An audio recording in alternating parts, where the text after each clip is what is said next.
Let's listen to the music.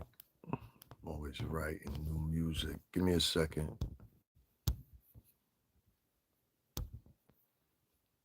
Top of the morning to y'all. Top of the morning. Give me a second, y'all. I'm just getting situated here. I got all kinds of things going on. No matter when you start this, I'll stay here if y'all just tuning in. No matter when you start this, it's always something additional to do. Like YouTube gotta fix the I go live, then I gotta write the title, then I gotta share it, then I gotta y'all just give me 1 second, give me 1 second. All right, that's enough. Other than that, everybody catch up, right? All right, you know what I mean? I'm like, Jesus. What's going on, y'all? Top of the morning to you, you understand? Anyway, I figured I'd start this early. I took me a little break yesterday. I needed it. I said, yo, sometimes you get consumed by this whole YouTube thing. So mentally, it's always good to cleanse a little bit. Because if you don't, it'll have you in a place you be, you know what I mean? A little loopy off the loop. Yes, of course, I heard everything Mia said. I told y'all on Sunday. I said, what? Wait till what happens in the courtroom on Monday. Da, da, da. And y'all think I'm getting my info from a YouTuber. Nah, I don't need no YouTuber.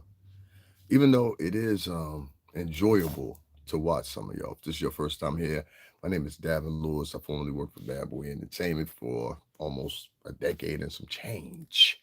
And I was around in some of these dates, including the time he was dating Cassie, including the time that he first went to court over the Shine shooting.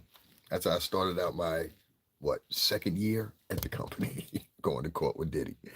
So we went down there. At that time, it wasn't as many times as it was now. It was probably like 2 or 3 times. But we ended up getting interviewed by that time at Sway when he was working at MTV. If people don't know, Sway comes from MTV and NBC.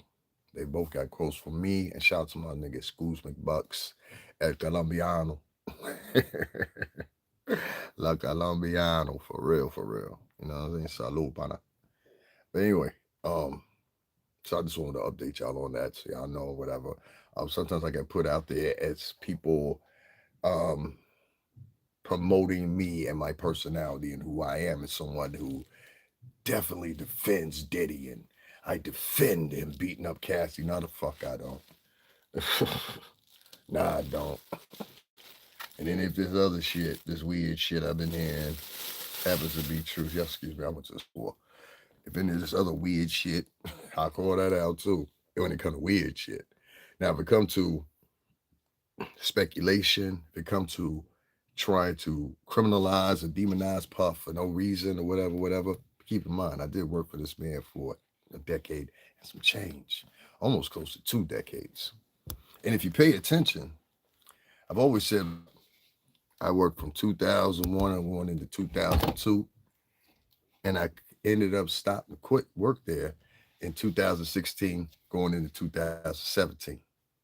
I've said that now for what? How many years? 5 years I've been on here. 5 years. I don't pay attention. Pay attention to some of your testimony and I understand. You understand what I'm talking about. But like I said, if you ain't never been in the music industry, you don't think like us. You understand? That's why a lot of things y'all think is going on ain't going on. To have these I like to get in here and I like to have these conversations because many of y'all are not only not privy to New York, coming from your different various areas and showing up or whatever, but and there's a laundry list of you, and there's more to come. Some more coming. It's funny. Yep, boys, we might have to mount up. Anyway, yeah, I'm just talking. I'm just talking. I don't promote or provocate anything like that. Of course not. But listen, anyway, long story short here, let me move on forward. I always mention the years 2016 going into 2017. That's when really everything slowed down for us for Bad Boy Entertainment. There was many reasons for that. One, Puff was moving to California, I believe at that time. That was one of them. And subsequently, the businesses went. Now, when I started at Bad Boy Entertainment, they were originally in New York City, in Midtown Manhattan. I worked in the Bertelsmann Music Group building, which is a German conglomerate. Bertelsmann Music Group. who also oversaw Arista Records, which Arista Records and Clive Davis, who's Puff had the deal with distribution deal at the time. They had physical entities. So it was CDs and collections and in stores still going on, all that stuff, right? Yes, people used to show up at in store, sign autographs. People come up, meet and greet with them. People had a different temperament then and a different respect for musicians other than they do now, which I think is mostly based off jealousy and regret and a lot of people with failed attempts who don't continue to attempt, but instead go online and grovel at those that have been successful. That's a concept we don't talk about either. A lot of this stuff that's going on with a lot of these YouTubers and including a lot of these personalities are all of a sudden sanctified. And many of you motherfuckers that did some dirt. Oh, listen, let me tell you something. Let me put y'all onto something. And now people ain't gonna understand. If you looking for the motherfucker who did the most dirt in the music business or even the entertainment business in general or the sports and the sports set, look for the motherfuckers that want to talk the most on podcasts. That's all you gotta do. If they didn't do it directly themselves, they know a story that's worse than the one that they're pushing on their shit right now. There's niggas out here, man. Let me tell you something. There's niggas out here y'all wouldn't even believe. They be having this fake morality presented, and they'd be like, "Nigga, you ain't do nothing, but nigga." And I know these stories because I'm centralized here in the New York City tri-state. I'm not in Cali. I'm not in Florida. I'm not in Georgia. I'm not in Atlanta. You digs me? So this is culture for us, you know, for some of us. Some of these new wave ass New York niggas now though. Hey, how you doing? All that shit. Like, we don't do that shit up here. That's some niggas that live in Lower East Side shit. We don't do that shit. Step up out of there, nigga. You'll quickly find, oh, dealing with the friendly niggas. Friendly niggas. Anyway, listen, that's something else. Anyway, also, y'all niggas too friendly, man. Too friendly. Word up. If niggas asking me what I'm drinking coffee. If you wondering why I'm drinking shit, right there, so you know. If you wondering why I'm drinking it out this big ass yogurt cup, because I do like 3 of these motherfuckers. This exact one. 3 of these motherfuckers a week, for real. I'm like, I don't know how you say it. I'm into a lot of vegetarian shit, but at the same time, I'm not a vegetarian. It complements like meats and fish and shit like that. I eat real healthy, believe it or not. A lot of people don't think so. My problem is I don't drink a lot of water. I just had to put that in there. Make sure y'all drink water. Anyway, long story short, we getting into it. Anyway, long story short here. And I'm also a jibaro, so this is jibaro shit. Salud a la gente la cubano. Listen, the fake morality shit is at an all-time high. And I ain't talking about nobody specific because there's a whole bunch of motherfuckers. But I gotta stop this fake morality shit, bro. The jig is up. You know what I'm saying? Now I'm gonna start talking a little bit more. Because I seem to be with some of these motherfucking fans, some of these people listening to me, whatever I want to hear. So let's talk some stories. Shall we? Story time with Gavin. Yay! So listen, right? Here's the skinny. The skinny. Hold your head, skinny. You heard? Help is on the way. Help is on the way. Help is on the way. There are a lot of times within the music industry. Now, like I said, I came in 2000, 2001. And I tell you, the perfect person you can ask about this, since the best person you can ask about this is Melissa Ford, who's on the Joe Budden podcast. She can clarify this for me. Okay, so a lot of people, they act like, oh, you don't know what you're talking about. What the fuck I don't know what I'm talking about. These were my experiences. Like, this is a life I lived. You know what I mean? So let me put it in perspective. And so many people try to define what my metric was or what I saw and what I didn't see, or niggas will be like, yo, they speak to a nigga, whatever, that stopped working there in 10 years before I did or something like that. And niggas want to define who I was. No, that's who the fuck I was when that nigga left. You got 10 years and niggas like, or niggas don't want to speak for me and talking about my capacity as far as who I know and everything like that. If you were along me on any trips, you notice all those times I slid off from you. I used to tell a lot. I didn't tell a lot of niggas who I met. You know what I'm saying? I've been around Pharrell, Gino Green. I was around the Trinidad James nigga before he popped off. He'll tell you that. You know what I'm saying? I met him in Miami while he was promoting that single. He said, "Yo, we about to drop this single," and I never thought in my life, and I got pictures of that nigga. So there's a lot more than there's a lot of people that I met along the way or on my own going out or whatever when I was away from Bad Boy at clubs and shit like that. I used to use my shit to get in a many spots. You know what I'm saying? So it was niggas that inclusive of I used to have my own parties. You know what I mean? So um and when I mean my own parties, I mean like we would rent a space, have a DJ, have people show up, they pay to get in, whatever. Work out. Did this with DJ Green Latin. DJ Green Latin at that time was $1,000. That was some bread then. But anyway, we made our bread back. Me and my man Mike, Puerto Rican brother of mine. It went long story short, I'm taking my shoes off. My fucking feet got to sit and say, yeah, that's way better. So anyway, because I'm sitting the way I'm sitting, I got this thing right here. I got to sit a certain way. Anyway, long story short, you can ask Melissa Ford this. Back in them days, they used to have a lot of girls. Now, I've said this before and I'll say it again. They used to have a lot of girls because the invention of the computer and its usage as it is used for now wasn't at the it was there, but it wasn't there at the same lateral point as you utilized nowadays. So what you had a whole bunch of people that had to physically be at places. Meaning they had to like physically be at Miami Memorial Day weekend. They had to physically be at All-Star weekend. They had to physically be at Super Bowl. They had to physically be at these locations for these girls to get opportunities. Now listen to me.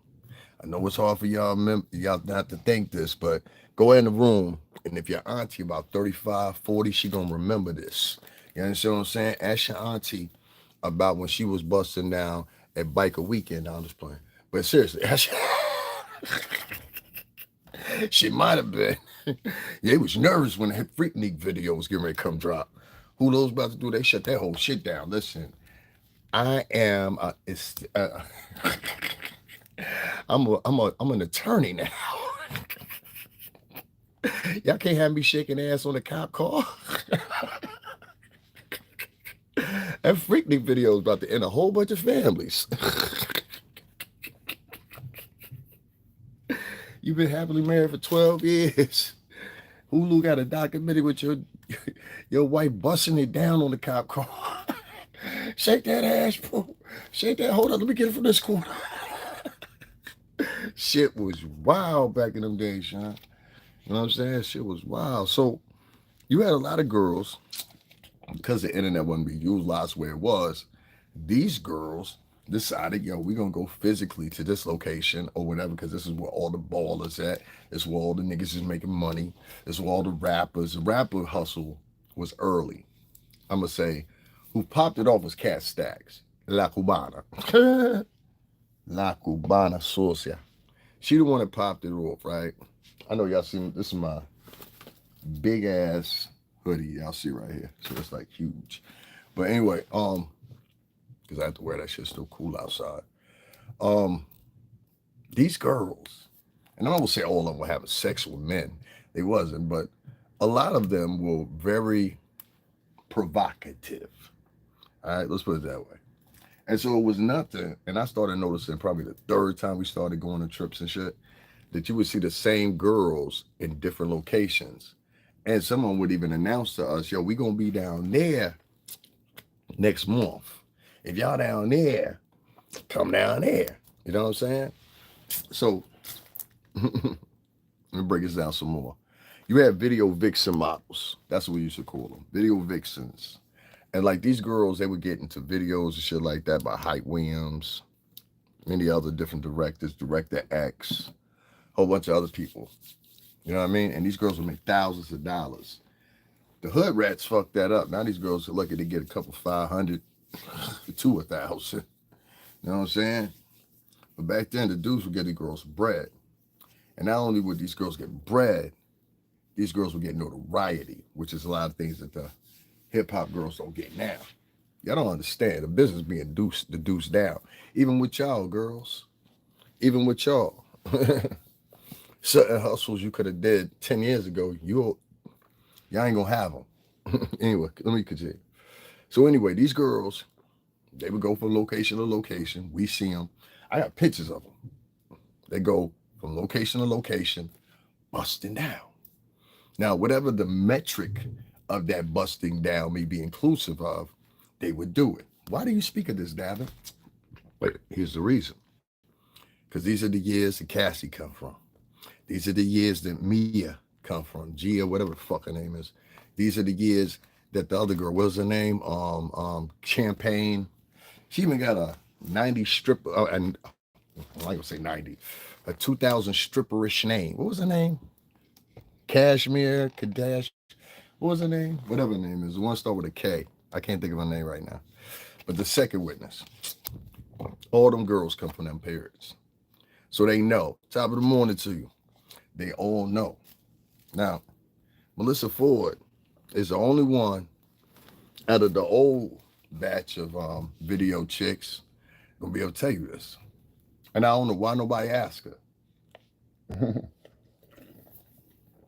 So Joe Budden, Queen's Flip, if you hear me, y'all ask Melissa Ford this on the show. Say, Melissa, can you tell us what it was like with the video vixens back in the day?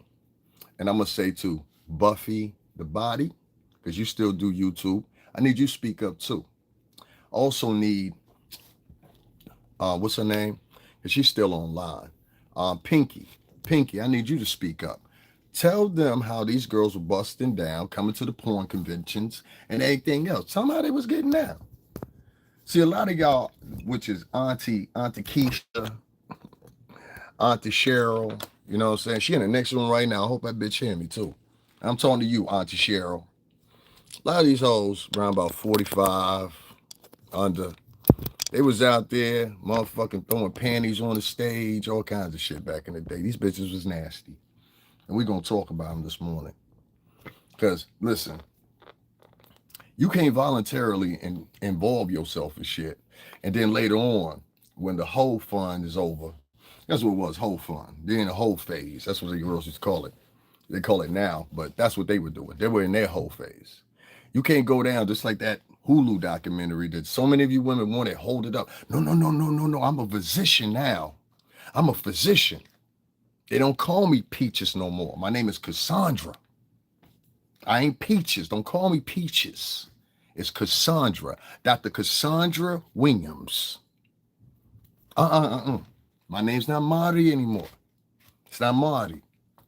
Huh? It's physician and Dr. Maria Ortega. You understand what I'm saying? It's not Peaches. It's not Marty. That's the same thing these hoes trying to do. They trying to rewrite history in a time machine. All right, Will Weberson, get the trusty time machine. Let's go back in time and correct our hold-em. That's what they was trying to do with that Hulu documentary. Y'all niggas ain't peeping shit. So, for the small ones that hear me, they hear what I'm saying. If you pay attention, everything I say come true, don't it? Huh? I'm not into articulating bullshit. I'm not an articulator, pontificate, and all that shit. It's worthless in the real world. They look at you as a brown noser when you do that shit. Just for the small ones to know that, when you pontificate too much in front of certain people, they look at you as a brown noser. These girls were out there and they were doing all kinds of shit. And they signed up for it. And their testimony is depicting that. That's what you are seeing. This is why it's easy for Mr. Steele to obliviate said girl in the courtroom yesterday. Because they remember these same times too. You know, I'll often say that whole victim thing is taking a lot of way out of bounds nowadays, and it is. Very much is. Now, for example, let me add some light in here, right? It's like it's morning, but it ain't quite morning. Like the sun just came up, so it's like, you know what I mean. Let me add some clarity to this. Many of those girls that I just mentioned, including Buffy the Body and a few others or whatever, they know and they can speak of what I'm talking about here. And what I'm talking about here is, there was a lot of these girls, which a lot of them, hell, I caught pictures of them because they were out there and you would see them. So we would get friendly with them. And you end up eventually being like close with them or cool with them or whatever for whatever reason. So these girls include one that I showed y'all, Pebbles the Body, which is, hold on, what's my tablet? This girl right here, who ended up getting locked up. She was one of those girls. And I'm sure Pinky knows her. I'm sure Buffy the Body knows her. I'm sure Melissa Ford knows her. So, you know what I mean? We have to start tying things together here as these weeks start to eclipse, shall we? And Joe Budden, you want some time being part of Revolt cast and staff. We could use your help. So I would appreciate it if you would ask Melissa Ford this question online, not pre-recorded, online, so she can answer without it appearing that she gave an edit, because that's be the, now I'm not yelling at you. That'll be the excuse they will give. Oh, it was an edit, so they wanted her to reply. You know how they do all that stuff. We don't need none of that. Joe Budden, give Melissa Ford to tell the crowd what the chicks were like during the video vixen days and tell us some of the deplority that she saw. Don't get on there just talking about, oh, well, the guys were, they were terrible. No. It's all about the girls that followed the niggas from city to city to city, from event to event to event to event, hoping to bust down, hoping to get a baby, hoping to get a check, hoping to get something. Huh? I'm lying here? I'm telling a lie?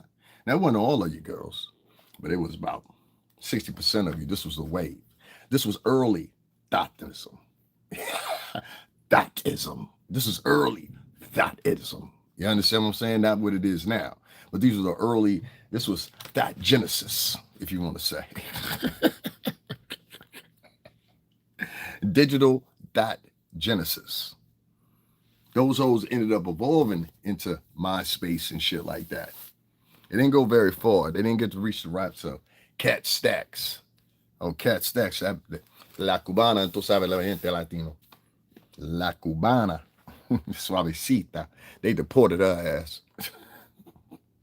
That bitch was getting so much bread, they deported her. You understand what I'm saying? It's a dip.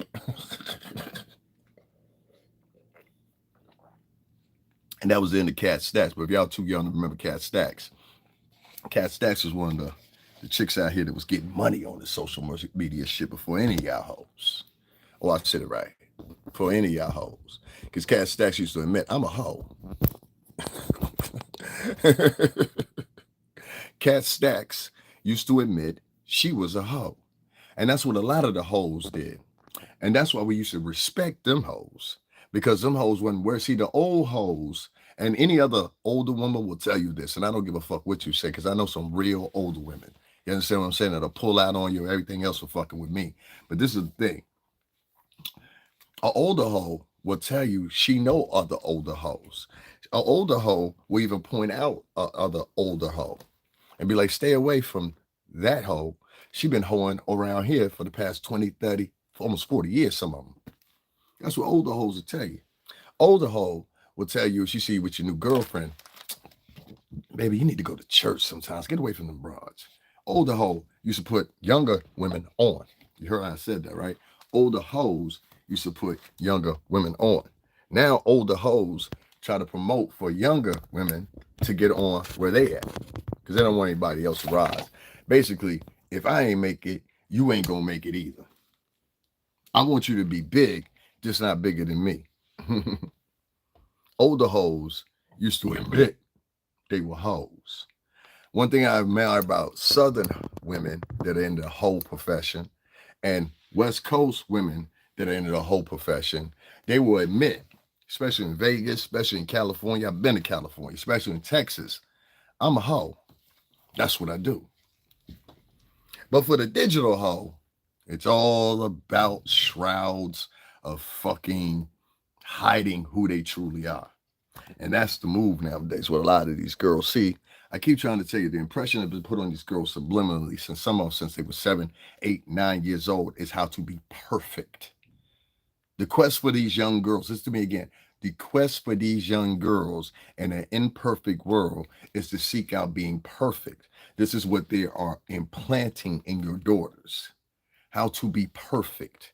That means having perfect grammar, having perfect tight in clothes, having perfect car, having a perfect husband, having a perfect salary. Everything is the perfect. Why? It's not to improve you. It's to improve a allergy of people that don't even, you will never even see the same financial gain as them. That's what I'm saying. The ideals that you're embracing and what you're chasing after is things that are not obtainable. You understand what I'm saying? Like it's almost a loophole how much you don't get, how much you're being subliminally conditioned. This is not taking up for Diddy and any of that shit. It's not no esoteric shit. I'm telling you, I worked in advertising. That's what I did at Bad Boy. We promoted albums. So I was in advertisement where we didn't even utilize computers. This is why I know this, and this is why I know what I'm seeing now. And some of y'all won't understand this because you've never been in the music industry. And those are the people that miss out the most. See, let me tell you something. When I listen to this Diddy information, I listen to a bevy of different individuals on here. Some of them that I agree with, some that I don't. But I don't listen to people that put shit in my chat room and they're mad. They're talking about oil at 7:38 in the morning. We don't do that. But I listen to a bevy of different, YouTubers because some of them I like and some of them I think they're opinionated. Some of them I get the conclusion they're coming to because they don't know the music industry. And so you'll get these other people that'll come in. They've never been part of the music industry, part in their day in their life. They've never walked with a crew. They've never been with multiple crews. I done dealt with different people other than Bad Boy Entertainment. That never even gets mentioned. You never even asked me that. You get what I'm saying? So it's like, it's amazing how limited their minds are based on somebody else they reached out to. No disrespect to Gene Deal, but I was around a lot longer than Gene Deal was. This is the truth. I'd hit his own admittance. And I'm not, coming to Big Midwest, I fuck with him. But you know what I'm saying, to a certain extent on certain things. But I do. You know what I'm saying? Believe it or not, I'm just answering this light. God damn it. The whole damn thing fell off. Okay, I got it. Come here, fucker. Now give me a second. I'm trying to get this light the way I like it. There we go. So, you know what I'm saying, to a certain extent, you know what I mean? I get why he do what he do too, but this is the thing though. We say, yes, you're right. The type of tactic is used in news, video, movies. We need to do our research. Absolutely they should. Thank you very much, Brenda. Absolutely they should. These are advertised. Another thing they're implanting in girls nowadays, I noticed, especially with Black girls and Latin women, because they even have it in Spanish. See, y'all don't know this, but they have a type of advertising they do now where they'll have a Black female. You'll see it more so than a Black male with any other, or a Latin male with any other type of woman. They'll have Black women and Latin women, specifically with white men. Have you ever noticed that lately? They do it in print advertising. I see it more in print advertising, like billboards and stuff like that. I see it more and more with that because, believe it or not, y'all don't think so, but print advertising is actually stronger. I'm gonna give y'all a secret. Print advertising, meaning in the form of billboards, things like that, whatever, it has more. She said, yes, you're right. Thank you. It has more of an impact than any commercial could ever have. For example, you're standing at the bus stop, right? And there's a sign right in front of you. And that sign says, buy more batteries from this company. Okay. Just for example, you got to keep in mind, you're sitting there right in front of that sign for the next, I don't know, maybe 30 minutes in whatever city or state you live in, right? So for the next 30 minutes, what you see is that sign. That's an ongoing sign, and it's an ongoing campaign the whole time you're there. Now, a typical commercial may last under a minute, if not seconds. That advertising dollars that you pay for that section probably, I don't know, maybe upwards to $1 million, 700,000, maybe 400,000 if it's a local network. So the thing I want to get at is here, they're implanting a whole bunch of things in these girls' minds. And one of them is toxic femininity.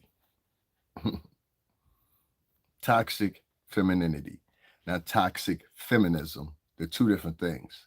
This is my ideology of it.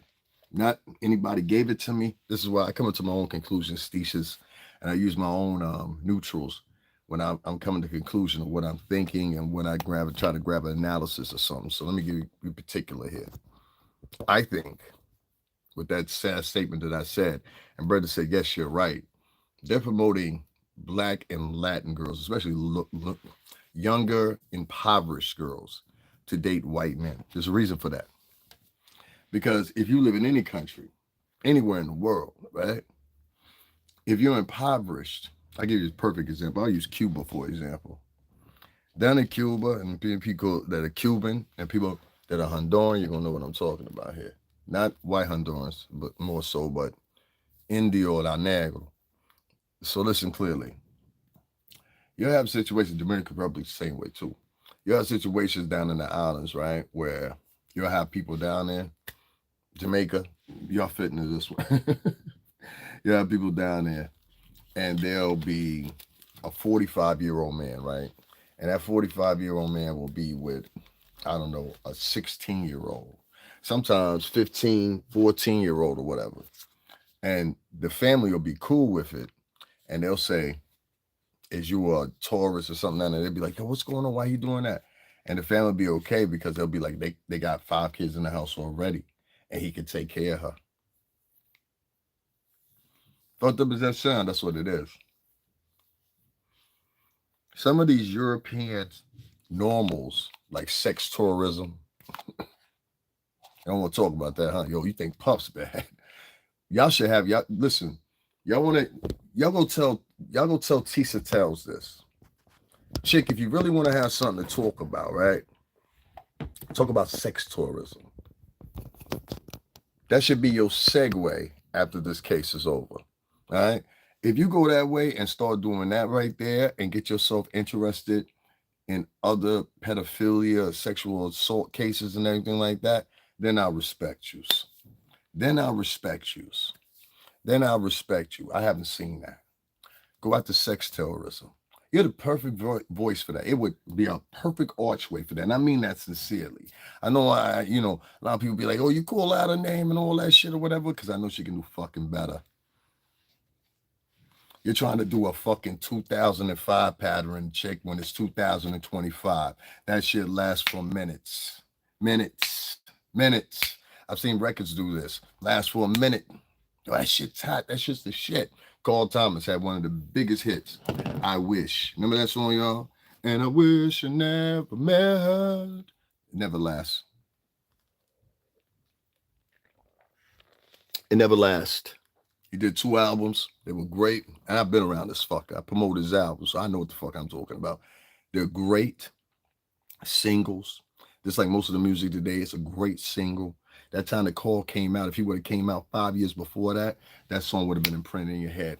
We left the time, we started segueing from the time of what I call song imprint. Song imprint was very, very, very responsible for the legends that you have and why you have no other legends. Because song imprint is instantaneous now. It means it lasts for a few minutes, but the impact of it doesn't last as strong as it used to. It doesn't stay with you as a life moment. The only other artist I can even say that came close to doing something like that for me in my times is Drake. Song imprint. The person that did it the best, Michael Jackson, Stevie Wonder, people like that. They had values in their songs. Tito Puente. They had values in their song, and they're from a different period. Yes, I can agree with that. But song imprint lasts all the way back to Beethoven. If you hear Mozart, you understand what I'm saying? The song imprint. It's a very psychological thing, but that's what music industry is all about. So y'all be like, there was all these psychological games. That's what this shit is all about. There's a theory of music, which I studied in college. I've mentioned it before and gave you, you go back, put in my name and put in music theory. I think that's what I named it or whatever. It was when I first started. It was when I did a little series on them. You know what I mean? What do you say here? I hope the case doesn't cause women against men. It's actually what it is doing. I said this on Sunday. This case is doing more than trying Diddy. It's a psychological play. Y'all will see that in the end. Okay? And a lot of people going to come and they're going to say a lot of different things. It's not even spiritual, psychological. No, not spiritual. Y'all got to get out of that esoteric shit. White people don't fight like that. I don't mean that as an insult. Listen to me very well. That shit that y'all be talking about with the esoteric shit, get it out of your mind. White people's backgrounds don't come from being in, hoopdoo magicians and stuff like that. Now the Irish do, and some of the Celtics and some of the subcultures within their culture, but there's not the majority of the culture. You understand what I'm saying? So, yes, if you didn't notice, all Irish people are not Celtics. Celtics are a different branch. Not all Irish or You understand what I'm saying? And so on and so forth. Just like all people from England are not British. You understand me? So these people have very different traditions, very different beliefs than you. How do I know this? Because I live in a mostly white state, and I've been in this mostly white state almost all my entire life, which is Connecticut. It don't get no more lily than here. You can even ask white folks that, they're gonna tell you. The closest to lily you got next is Florida. Who want to argue? You know what I'm saying? Now, anyway, outside of that, and shout out to all my white supporters. We ain't talking about that. But what I'm saying is, I grew up around these people. 37% of my state is Italian American. So people be like, he ain't grew up 37%. That's 13% off half Italian American. You in Florida? Okay, so you know exactly what I'm talking about. It don't get no more lily again until you get to Florida. Exactly. So I grew up around these people, and I know them. I've also grew up around Black and Latin people. I know them as well. So to the percentage that I should know, which is about at a 70 to 75% rate for all three. 70-75% rate means that I'm scared from certain things that I might presume but are not right. But at a 70-75% rate, I've been persistently right. When I say this is not a esoterical war, it's not. It's a psychological war. There'll be a psychological war for each one of the races. For example, the boys that they caught down in Florida down there, right? Those boys are what? Israeli, right? But they appear to be white to you guys, or Latino, depending on who it is. So that takes care of about 3 different demographics at one time based off perception. Diddy is black. He's on trial right now. Harvey Weinstein, he's white. He's on trial right now in the same facility that all y'all down there and got your emphasis solely on him, on Puff. Now, with all 3 of those demographics being covered, what happens is another notarization comes in, and I had to think about it. And I mentioned this Sunday, but I didn't go into detail. Go back to my live I did a day ago. Go check it out. You'll see what I'm talking about. I said all this stuff. Now, what's the end game of this? We've got women after woman, after woman, after woman, after woman, after woman, after woman. And please understand when I say this, when I say it, coming out now talking about they were assaulted, right? And some of them I do believe. Mm-hmm. I saw a video today where this little boy was in court with his father, black kid. He was in court with his father, and his father was listening to the charges. And he had followed this French exchange student on a college campus, which I'm assuming either he was a college student or he wasn't supposed to be there. And he followed her, took her, grabbed her by force, took her to another part of the parking lot, and did what he did. And some other students heard the girl screaming, and they came and grabbed him up. This is a young boy. This boy's about 17, 18 years old because his father had to be. No, actually, he was 24. 24. Because his father showed up for him there. Look it up. It'll come up for you. Now, if y'all haven't seen this clip or haven't seen this clip, you will see this clip. As I saw it, I'm the warlock. No, yo soy el espíritu ahí, tú sabes, pero la Jesús en la corazón ahí se pure. En aquí se está la mente ahí. Ya caso boca. And back at what I was saying though. Ya caso boca. Ahora. Now, what I was saying was, right? I think, this is just me.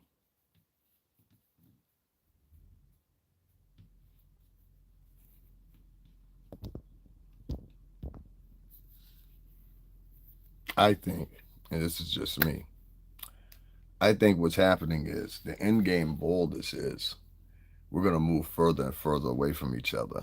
And if you move further and further away from each other and you put in the elements that I just mentioned earlier about the advertising, how they're advertising the black and Latin women to date white men or whatever the case is. And let's just say honestly, white folks, your population numbers have been down. They've been way down because of your brand of feminism within your demographic. I will explain further. So we already know this is a tactic that's successful because the imprint of toxic feminism goes all the way back to the 1980s. First move you did was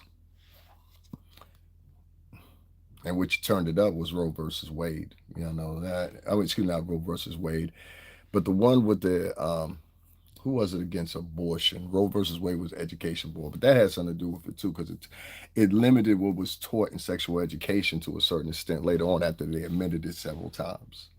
And funding goes out for certain different things, as we just seen earlier with Job Corps. They pulled the plug on it. I'll explain that too.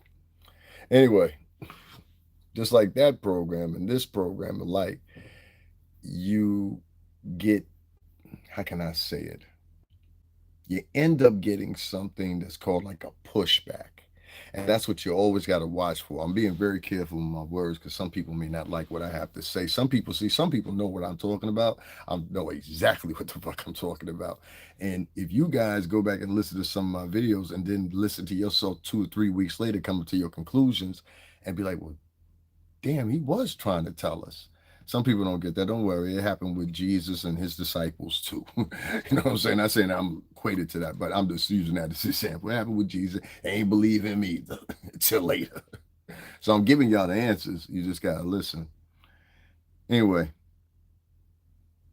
I see this all not only not coming to conclusion, but what I see is I see a more separate unity amongst the men and women in this country. And I think that's the ultimate goal. And the reason for it is we have less resources than people consuming nowadays. The consumer rate internationally, and I'm not talking about with products like TVs and cars and all that old flip. No, no, no. What I'm talking about consumption, I mean, we're producing more people than we can feed. So how do we conclude this? We're producing more people than the healthcare system can handle. They don't tell you about the shortages of nurses and doctors, do they? Especially for a nigga to make under $70,000 or a white person to make under $70,000. You better hope the fuck you don't get sick in the real way. Shit. Hey, such and shorts, I want to call in my claim today. The fuck you mean? We know you've been paying $200 a month. Look here, Jimmy. We ain't gonna be able to cover this motherfucker $100. I'm sorry, Jimmy. We know you've been paying that $200 a month for about 7 years now. We ain't gonna be able to help you. 100,000, that's a lot of money, Jimmy. I mean, how bad they say you need it? You know what I'm saying? How bad they say you need it? Well, look here, get some paperwork from and we'll revisit. You know what I'm saying? That's what they're gonna tell you. My cousin has 13 children, very careful. Yes, yes, especially children. Children, a pediatric doctor is the most expensive. My mother used to work in the area of nursing and all that. Started out as an RN and an LPN and all that shit and all that shit.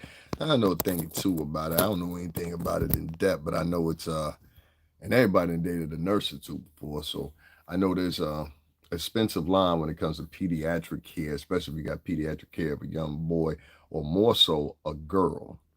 Young little girls, if you look up the rates for them, for some reason or another, it's a little bit higher. And I don't know if it's I'm dead serious. If you go look up, like, especially when they turn around about 13, 14 years old or whatever, you'll find out, right? And I don't know why there's not more emphasis on researching this. Young girls, because I've heard other people say this, young girls, they cost more for pediatric doctors a lot of times. I don't know if you can get somebody to verify this for you or whatever. They would have to be in building and collection or whatever for that type of stuff. You know, that means they're in charge of, like, finalizing the insurance payments and things like that or whatever, whatever. So even though I joke, I mean that for real. Like, it's expensive to take care of kids. So if you get all these elements put into place, you know what I'm saying? She said, I have two daughters. It's very expensive. So if you and that's why I said when they turn about 13, 14 years old, it's actually more expensive for a young little girl. Just like an artist, right? I'd rather have all male artists. No disrespect to any women out there, because women artists cost like a motherfucker. Oh my God, that's a nightmare in itself. And if she whack or mid, nigga, forget about it. Forget about it. You should have put their money into two male rappers. Let me tell you something. If it ain't their nails, it's their clothes. If it ain't their clothes, the other one is their makeup and their hair. If it ain't their makeup and their hair, and you gotta find it, you better be good and find like find one of them little cheap chicks that had one of them chicks in the hood that had like a lot of talent. That's the one I be telling a lot like I forgot who I heard that, bro. He was like, "Yo, if you can't afford a makeup artist, find a chick in your hood that do all kinds of like real." It's always that one chick in the hood that do makeup real good. She be on the next level. Y'all know what I'm talking about. Or braid hair real good. Be on the next level. I used to have a homegirl my name Tasha. She used to braid my hair. You know what I'm saying? This chick was doing tricks with the braids and wrapping your shit up in crowns early on. You know what I mean? Like Tasha knew how to do a thing. Shout out to Tasha. I ain't seen Tasha in years, but she used to braid my hair for me. But yo, word of mouth, female artists cost a lot, son. If you don't know, then take a look for yourself. You'll find out. Well, greed wasn't a thing. Look how we chop down trees and use for greed. Even the animals start giving up. Fish are dying in the ocean, aren't they? Fish are dying in the ocean, or is that pestilence and the plague maintained from the temperament of the people? You ever notice how white people go out into the forest and shit and be like, yo, you know what? I'm gonna tame a fucking lion. I'm gonna make a bear my friend. I've seen some black people do this too. They tame animals too, especially in Africa. You'll see it. But to be from the West and go to Africa and tame a fucking lion, you ain't grow up with lions, that's some pretty remarkable shit, right? Well, this is the thing, and I'm going into what she said. Even the animals started giving up.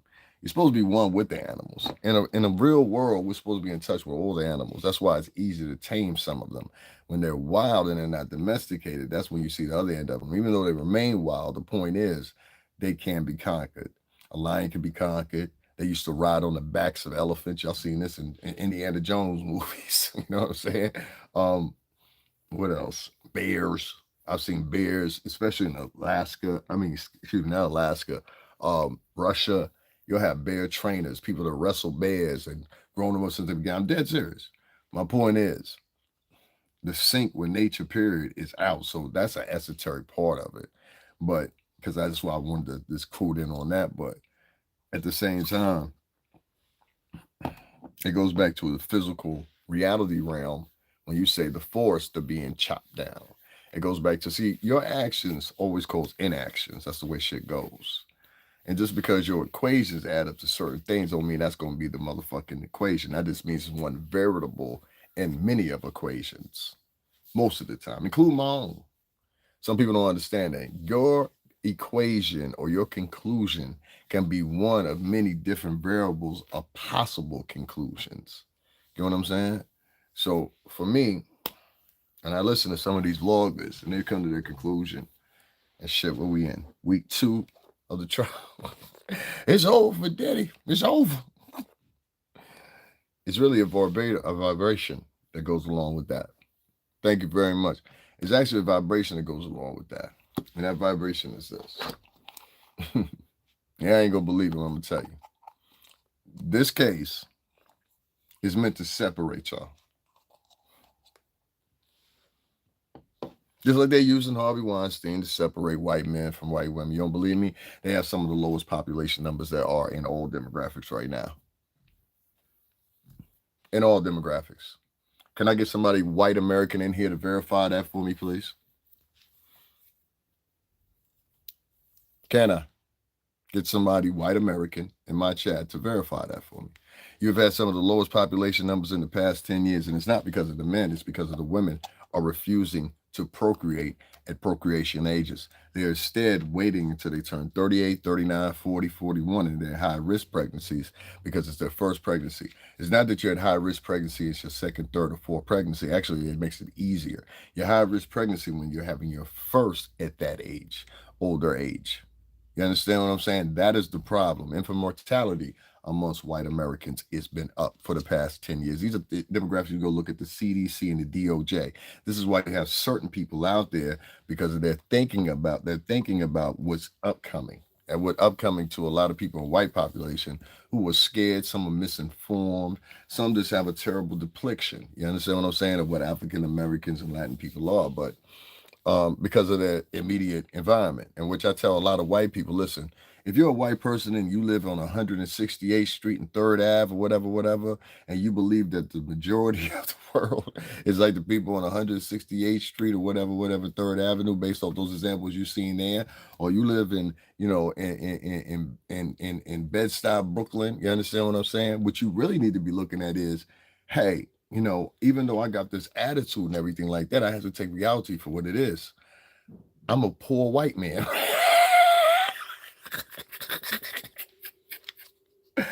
And you could get poor white women and some poor white men to agree with this and say, well, you got a point. That means if you don't understand, let me put it in perspective. That means you can't afford to live on Long Island, nigga.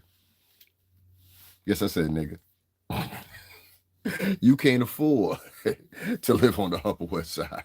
That might be because of your credit, that might be because of your money. But what you can afford is 3 roommates. You can afford 3 roommates. And see, some white folks, they don't want to talk about that. But the reality is, and this is why I hate when Black people say this statement or Latin people say this statement, what all the rich white people? And I'm like, nah, they got a high population. There's 62% of the population, but a lot of white people know the truth like I know it. Some of y'all live here in Connecticut, poor white people. So before you make fun of those people in those environments, you walk around, because I've noticed a lot of that sometimes in some of these neighborhoods where white folks are moving into them, and they're not people from the Northwest. From the Northeast. They're people from the Northwest, people from the South, or whatever. And some, and I underline some, because some of these people are great people. Some of them, they think subliminally they can say a little slick shit and people won't pick up on it. It's always taking enjoyment in calling them out. Y'all have caught this several times with me on camera, like them 2 white chicks that walked past me the other day and said something very nasty to me subliminally, basically equating me to the mind of a child. When I picked up on it and I reverted back to her and I responded back to her, she was surprised. Now she's a victim. But I made sure that everybody else, including the man that was standing in front of me, he also heard it. And that's why he said absolutely nothing to me.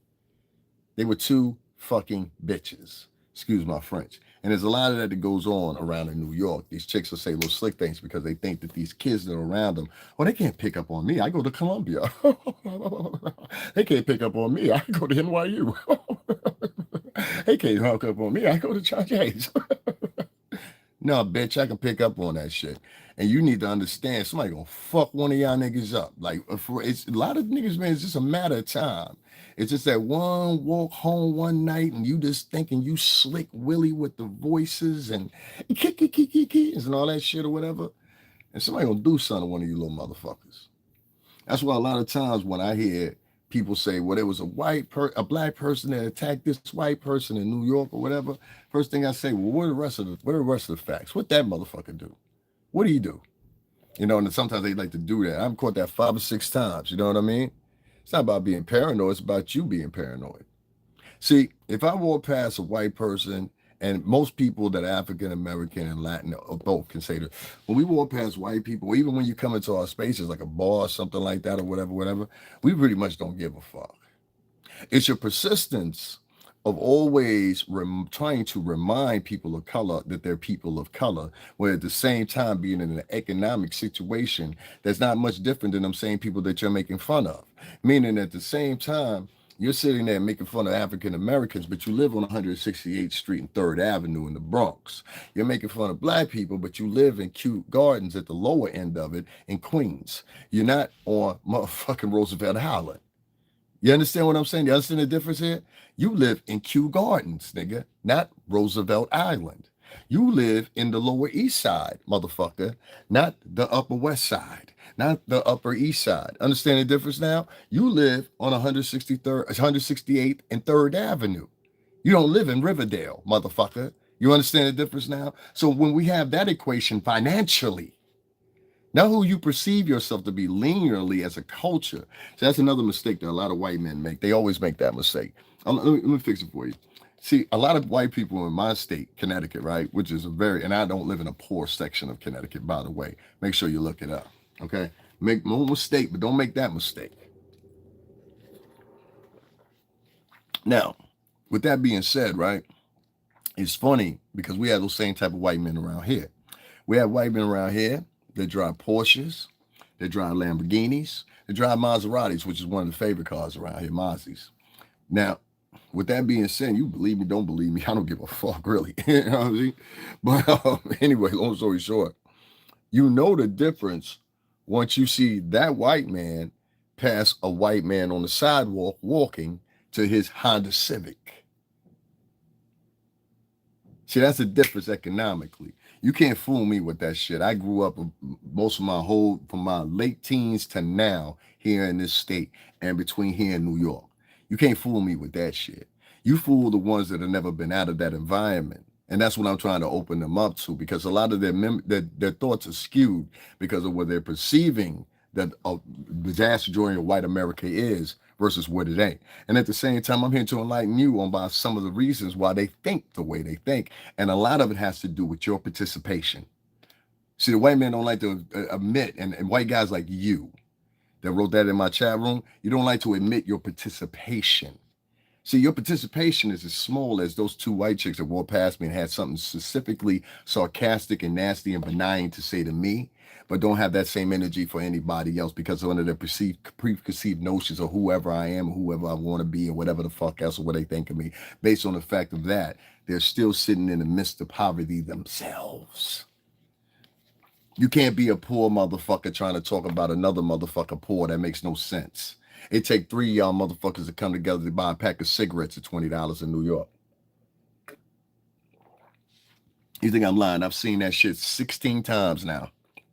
Pack of cigarettes cost you about $17 in New York, right? That's why I always be telling y'all to donate shit like that, because I be going, and yes, $17, and then there's the state tax. After the state tax, it comes about $18.50, $19.50. Anybody in here from New York that can verify what I just say, please do that in the chat room. Now, if you want name brand cigarettes, yes, nigga. If you want something to eat, it's gonna cost you anywhere between $12 to, I don't know, up to $17. The cheapest thing you can probably get that'll fill you up and you can move with you is Chipotle. Chipotle it'll last you, because I won't eat all that shit. I'll eat a little bit of it, then I'll eat some more.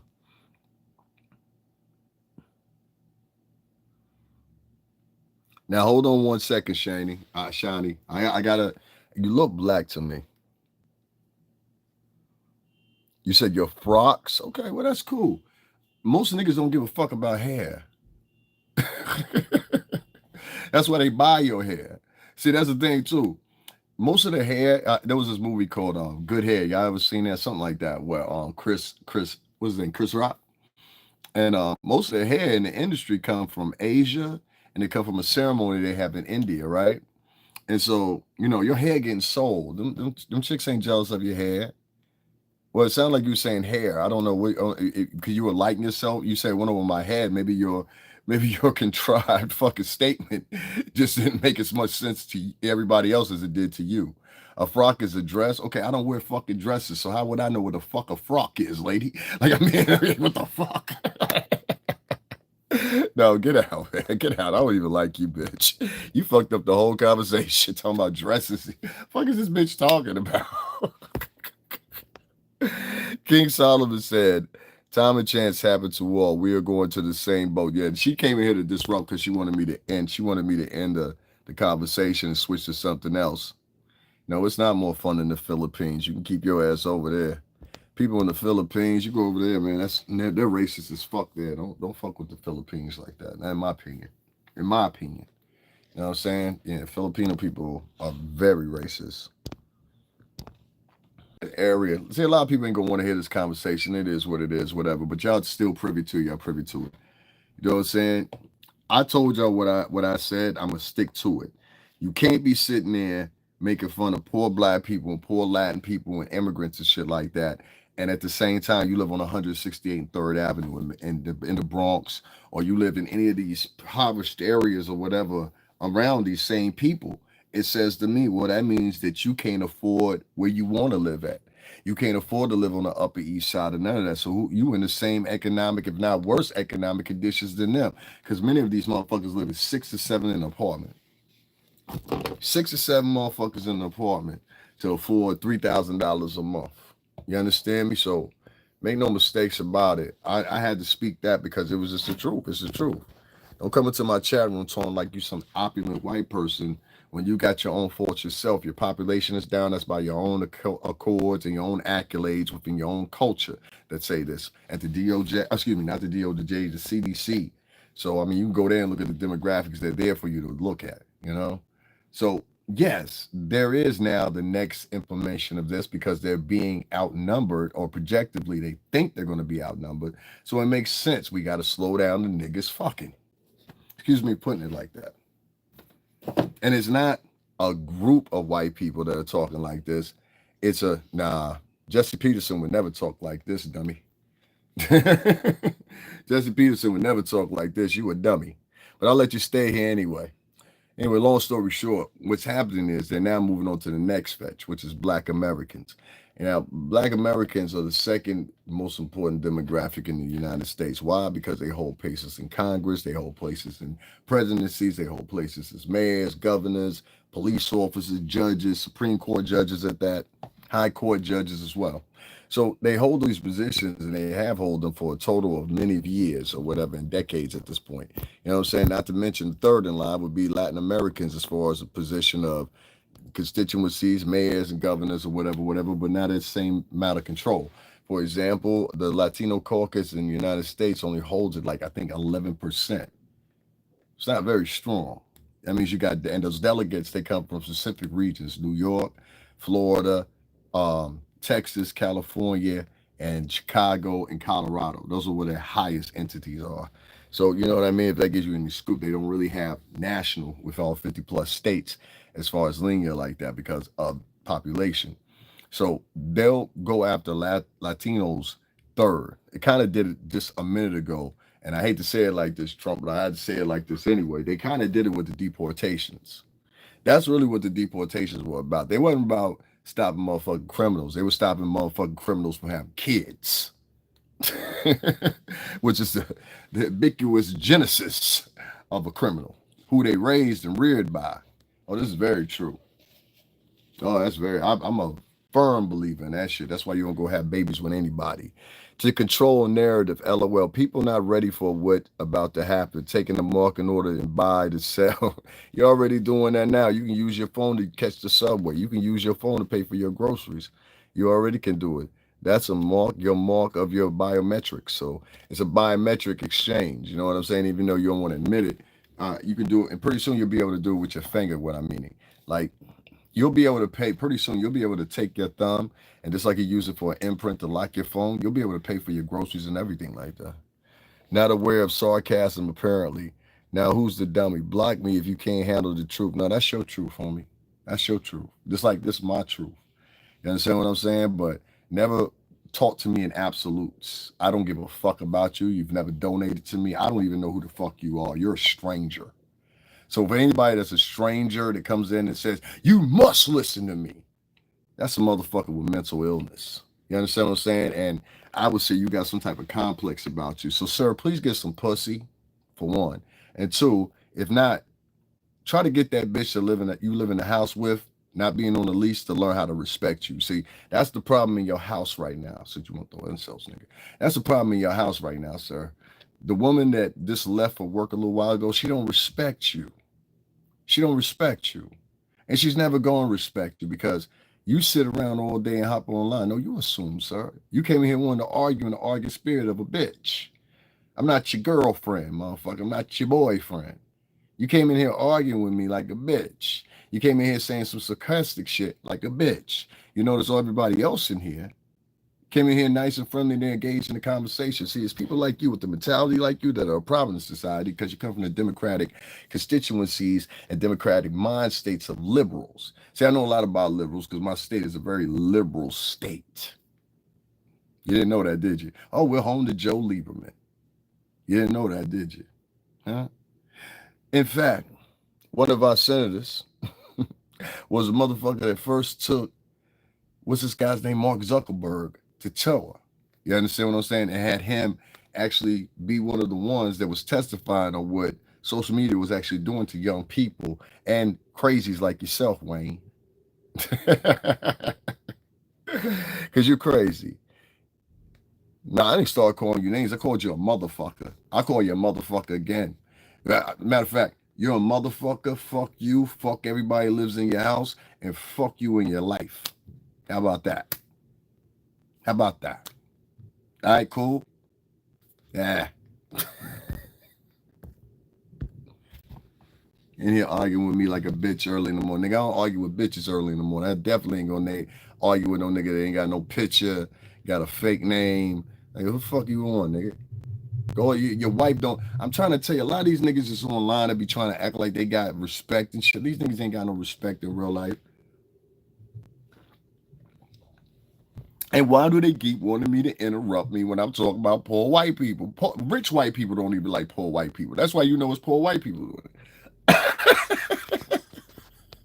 And if you don't live around poor white people, you would know this. Poor white people always been a problem in this country. Hey, one of you guys, can you do me a favor? Can you write my Cash App in the description box? I forgot to write the shit in there. $ STRINGERBELL80. And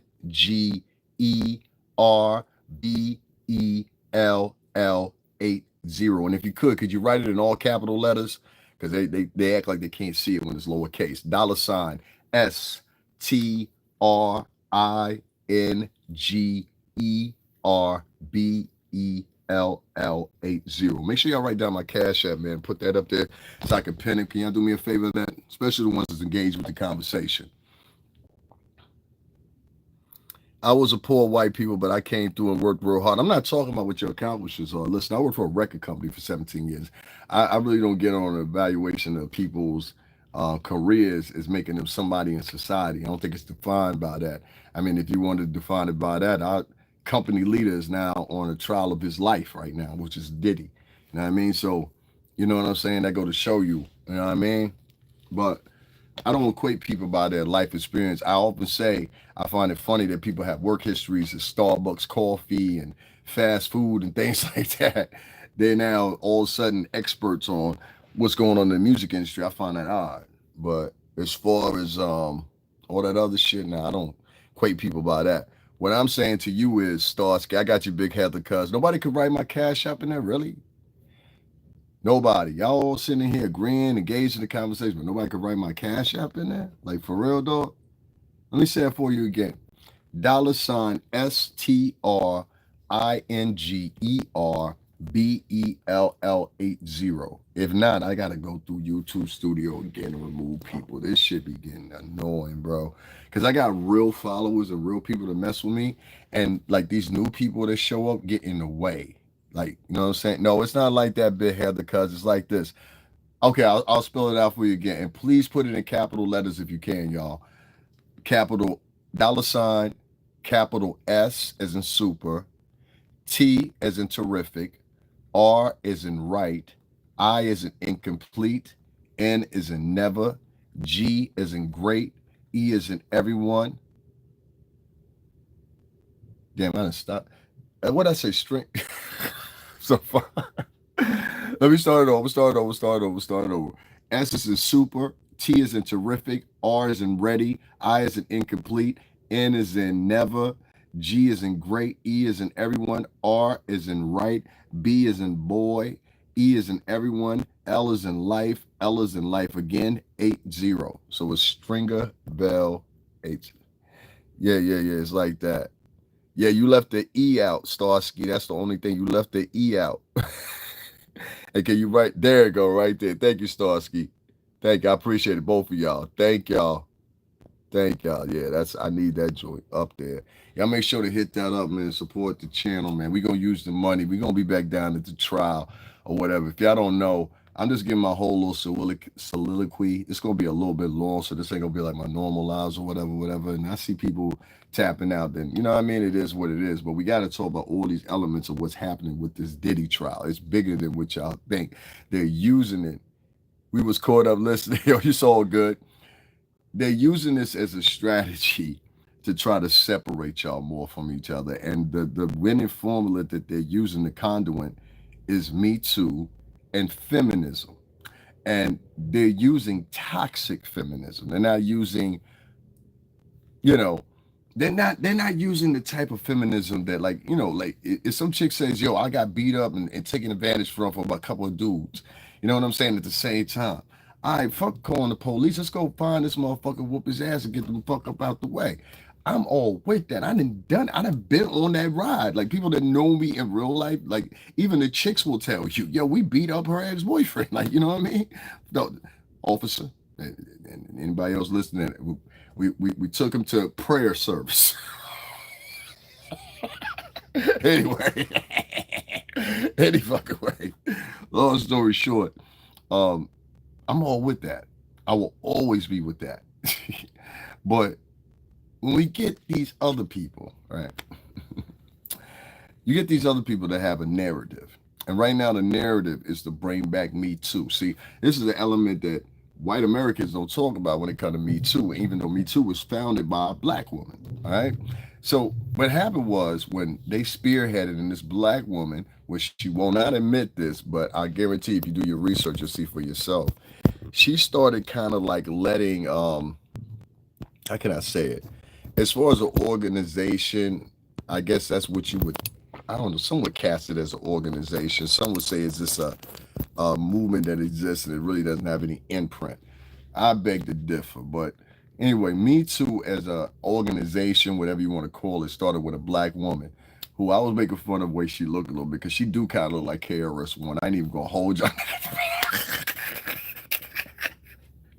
I'm sorry. Step into a world. Ass looking motherfucker. I mean, for real. I'm like, I don't understand why you started this shit. God damn.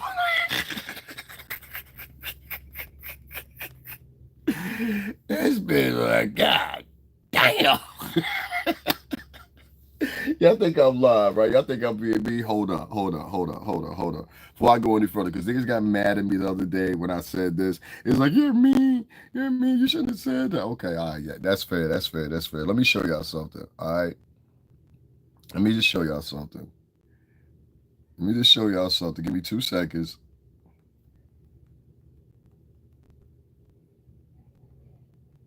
I'm going to give you guys 2 pictures, right? Hold on 1 second. This, I'm going to try to find the best picture of it. This is the best picture of it, all right? This is the best picture of her. This is the creator of the Me Too movement. Look at her. Now, if you're going to tell me she don't look like KRS-One a little bit, I'm upset with you guys. As her. And this is the woman that created the Me Too movement. I can't make this up. And so, I guess she would, the guys were lining up by the dozens to date her. Oh man, I got abused by my ex. He is a doctor, a lot like Diddy, LOL. But I've taken responsibility for my choices and moved on. I won't say you should take responsibility for your what's the name, and I don't know the guy, so I'm only hearing one part of the story. That's another thing too. Sometimes we only hear one part of the story. I've had situations where I've seen dudes like I had a situation myself, and I often talk about this where a chick had taken over $10,000 from some particular gentleman. I'm gonna put it that way. And these particular gentlemen wasn't feeling that, so they came looking for a particular female. Particular female lied to me, my other 2 homeboys, and my one homeboy wanted to be Captain Save him. So he threw on his cape, went out there, riding for whatever. He sees one of them. He starts popping at him. You know what I'm saying? And I think his intent wasn't trying to kill him. He was trying to scare him. You know what I'm saying? Well, he had another person with him. So both of them started shooting at him. Ultimately, he ended up popping the other one that he wasn't even coming for in the first place. He ended up popping the one that came in to back up his mans. And so with that said, you know what I'm saying? He went to jail and he got like 30 something years for that shit. And Chick actually took the money. You know what I'm saying? That was the whole point of the story. Shorty actually took the money. You know what I mean? So when y'all out here throwing your cape on, be careful. And that's what's happening with a lot of these dudes down at the courthouse. There's some passages in the Bible about this shit, but let me explain it to you. Some men can easily be fooled by pretty women. Some men can easily be fooled by even the presence of a woman because of their lust of women. The deep thoughts of a man, no woman will ever know. That's why some men laugh when y'all try to describe what a man is based off the son you've raised or something like that. Oh, no, no, no, no, no, no. Because like I said earlier, I watched a video with this boy, and there's no doubt in my mind that that boy did that crime. Black kid. He had sexually assaulted this French exchange student girl and took advantage of her, whatever, whatever. And his dad showed up, and his dad was crying in court because he couldn't believe none of this shit. He's like, "Not him. I raised that kid." Yeah. You never know what a man is thinking. Men's minds change based on how they're interacted with. When women's shit changed based on how they're emotionally dealt with. But men are reactionary than a motherfucker. You give a man a bad time, it's one of two things gonna happen. He gonna fold or he gonna make it through. You give a woman a hard time or whatever, whatever, this chick will come up with 3 or 4 solutions plus an option. It's the way we're wired. You know what I mean? That's why we need each other. If you're in a robbery, ladies, I don't need your equations on how emotionally we should talk to the robber. No, bitch, what's your next suggestion? Should we pull out the pistols or run? You know what I'm saying? For real. So that's why I come into play. I actually had to learn not to be reactionary growing up. It's a lot of things that y'all trying to lose, or that's another part of the conditioning or whatever. In my personal opinion, after that thing happened when we was all wearing masks, I don't like to say its name on here, but after that thing happened when we all had to wear masks, there was a intricate effort as we introduced everybody back to society 2 years later after that thing that happened with the mask we had to wear was over. It was a reconditioning of society. You understand what I'm saying? If you want to be plain about it, you are entering a new world. They're trying to scare you right now. You don't even understand it. See, I think a lot of it has to do with Puff being in court right now because everything that we saw so far ain't nothing but a bunch of motherfucking domestic violence shit, which, I ain't supporting that shit, and a whole bunch of kink shit. You understand what I'm saying? And people will say, well, it's more to come. It's more to come. And you think you can got all these people. I'm sitting in that court. You sitting in the court, motherfucker, as a spectator. You ain't sitting in the court as an insider. You sitting there as a spectator. You come out as a spectator. You give your opinion as a spectator, but in no form or fashion are you interacting or whatever, whatever. And now I can say your name, hey, Looch. Looch, Shake Looch. Glad you tapped him on the shoulder yesterday, you heard? That's the one I was talking about. He cool. You know what I mean? He cool. He cool. You know what I mean? Watch some other niggas though, Looch, you heard? I'm gonna talk to you about it. Anyway, you know what I'm saying? Long story short, especially that little light-skinned gal. That little light-skinned gal with the big mouth. You know what I'm saying? She out here talking about what niggas gonna do about it in this town. She from Cali, don't you know? She said, what niggas gonna do about it? I don't know. Beats me.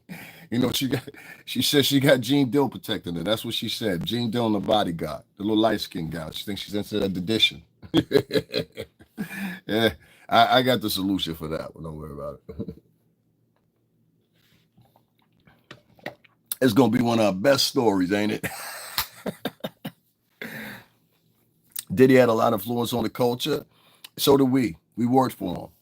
We were put in charge of making sure that culture and that influence was conduent to you. This is why I know what the fuck I'm talking about, Brenda. I ain't talking shit to you. I'm talking about in general. When you say Diddy had a lot of influence on the culture, well, those products and those things he had to use to utilize and put on the culture was facilitated by pieces like me and people like me. See, we were the ones, as far as the New York City tri-state is concerned, that promoted the albums, promoted the performances. We're at the performances. We put in the work, the hard work. Yeah, it might have been his vision, his everything else, but whatever. But his influence couldn't have been perpetuated if it wasn't for us. That's a part that a lot of people lose in this conversation. And that's not to say that I'm talking myself on my own back or whatever, but I was there. You understand? And so what bothers me is when we get people that come from other parts of the country or whatever and they're respectful in the city. Like I would never fly to California for the Big U trial and be out there and disrespecting niggas from California, like fuck this nigga Big U, yelling and screaming at Big U's family and shit like that. I would never do that. You know why? Because niggas would be out there and they do something to you. Well, it's a street trial with Big U. It's a street nigga. You understand what I'm saying? And for all stakes and purposes, so was Puff. You know what I'm saying? To a certain extent. Not like myself, you know what I'm saying? He hasn't done the things that I've done. You know what I mean? Or many other guys that I know have done. So, you know what I mean? With that being said, before I got at that company, that's what we were, and we were organized guys. We wasn't some street riffraff that was just, you know what I mean? We were organized guys. Even shit, even the papers, when they write the articles about us, they say that shit. I didn't get caught because I got caught on my own accord. I got caught because a bitch snitched on me. This is why I don't trust bitches. You understand what I'm saying? Oh, I know the depravity of where a chick can go. This chick, her sister got caught up in something coming from, I'm gonna just say from another state. And so she snitched on me because I happened to be hitting it at the time. You know what I'm saying? I was a Puerto Rican female. It is what it is. You understand what I'm saying? But yeah, that's how it went down. So I always like to exemplify that when a black chick that told on me, it was a Puerto Rican chick that told on me. You know what I'm saying? But that's how I got caught. You know what I'm saying? And thank God it did happen like that because I ended up being with Bad Boy after that. But unlike them other niggas that was up with Bad Boy, I actually did shit in the street for that. You know what I'm saying? Like for real, for real. Like, and there ain't no disputing that. Ain't none of that. I had a front page article like fuck out my face. You know what I'm saying? Yeah. So you bought his products. We promoted his products. It is what it is. You know what I'm saying? You invited the influence, just like you invite a whole bunch of other things. Right now, you guys are inviting the demise of your own fucking culture based on your fucking involvement in this case, the way it is. See, a bevy of those fucking vloggers are out there, and their whole contention is Diddy's guilty, and we need to scream it at the top of our lungs in front of this white courthouse who has seen dozens of niggas come through here. So you think it's just sexual abuse cases that happened up in there? How many motherfucking niggas you think were improperly convicted in that courtroom? Huh? You ever ask yourself that? How many niggas do you think at the courtrooms surrounding that courtroom were convicted unjustifiably in there, or based on a prosecutor being cunning? Let's say that, and being able to manipulate the facts into consideration. Tell me how many niggas you think down there at that courthouse right now reporting did it guilty, and they niggas, right? How many niggas you think down there? Bitch, you can write guilty or whatever the fuck else you want to write in here. You understand what I'm saying? You're not the end game. You're one particular person. You're the type of person I'm talking about, and you're the problem. See how she's screaming, he guilty, he guilty. Hey, let me ask you a question, Tiana Huggins. What's your opinion on Jeffrey Epstein, right? Excuse me. What's your opinions on Harvey Weinstein right now and how his case is going? Watch this. What's your opinions on Harvey Weinstein and how his case is going right now? Huh? I can't hear you. See how that whole quiet? See how that whole quiet? You pay attention.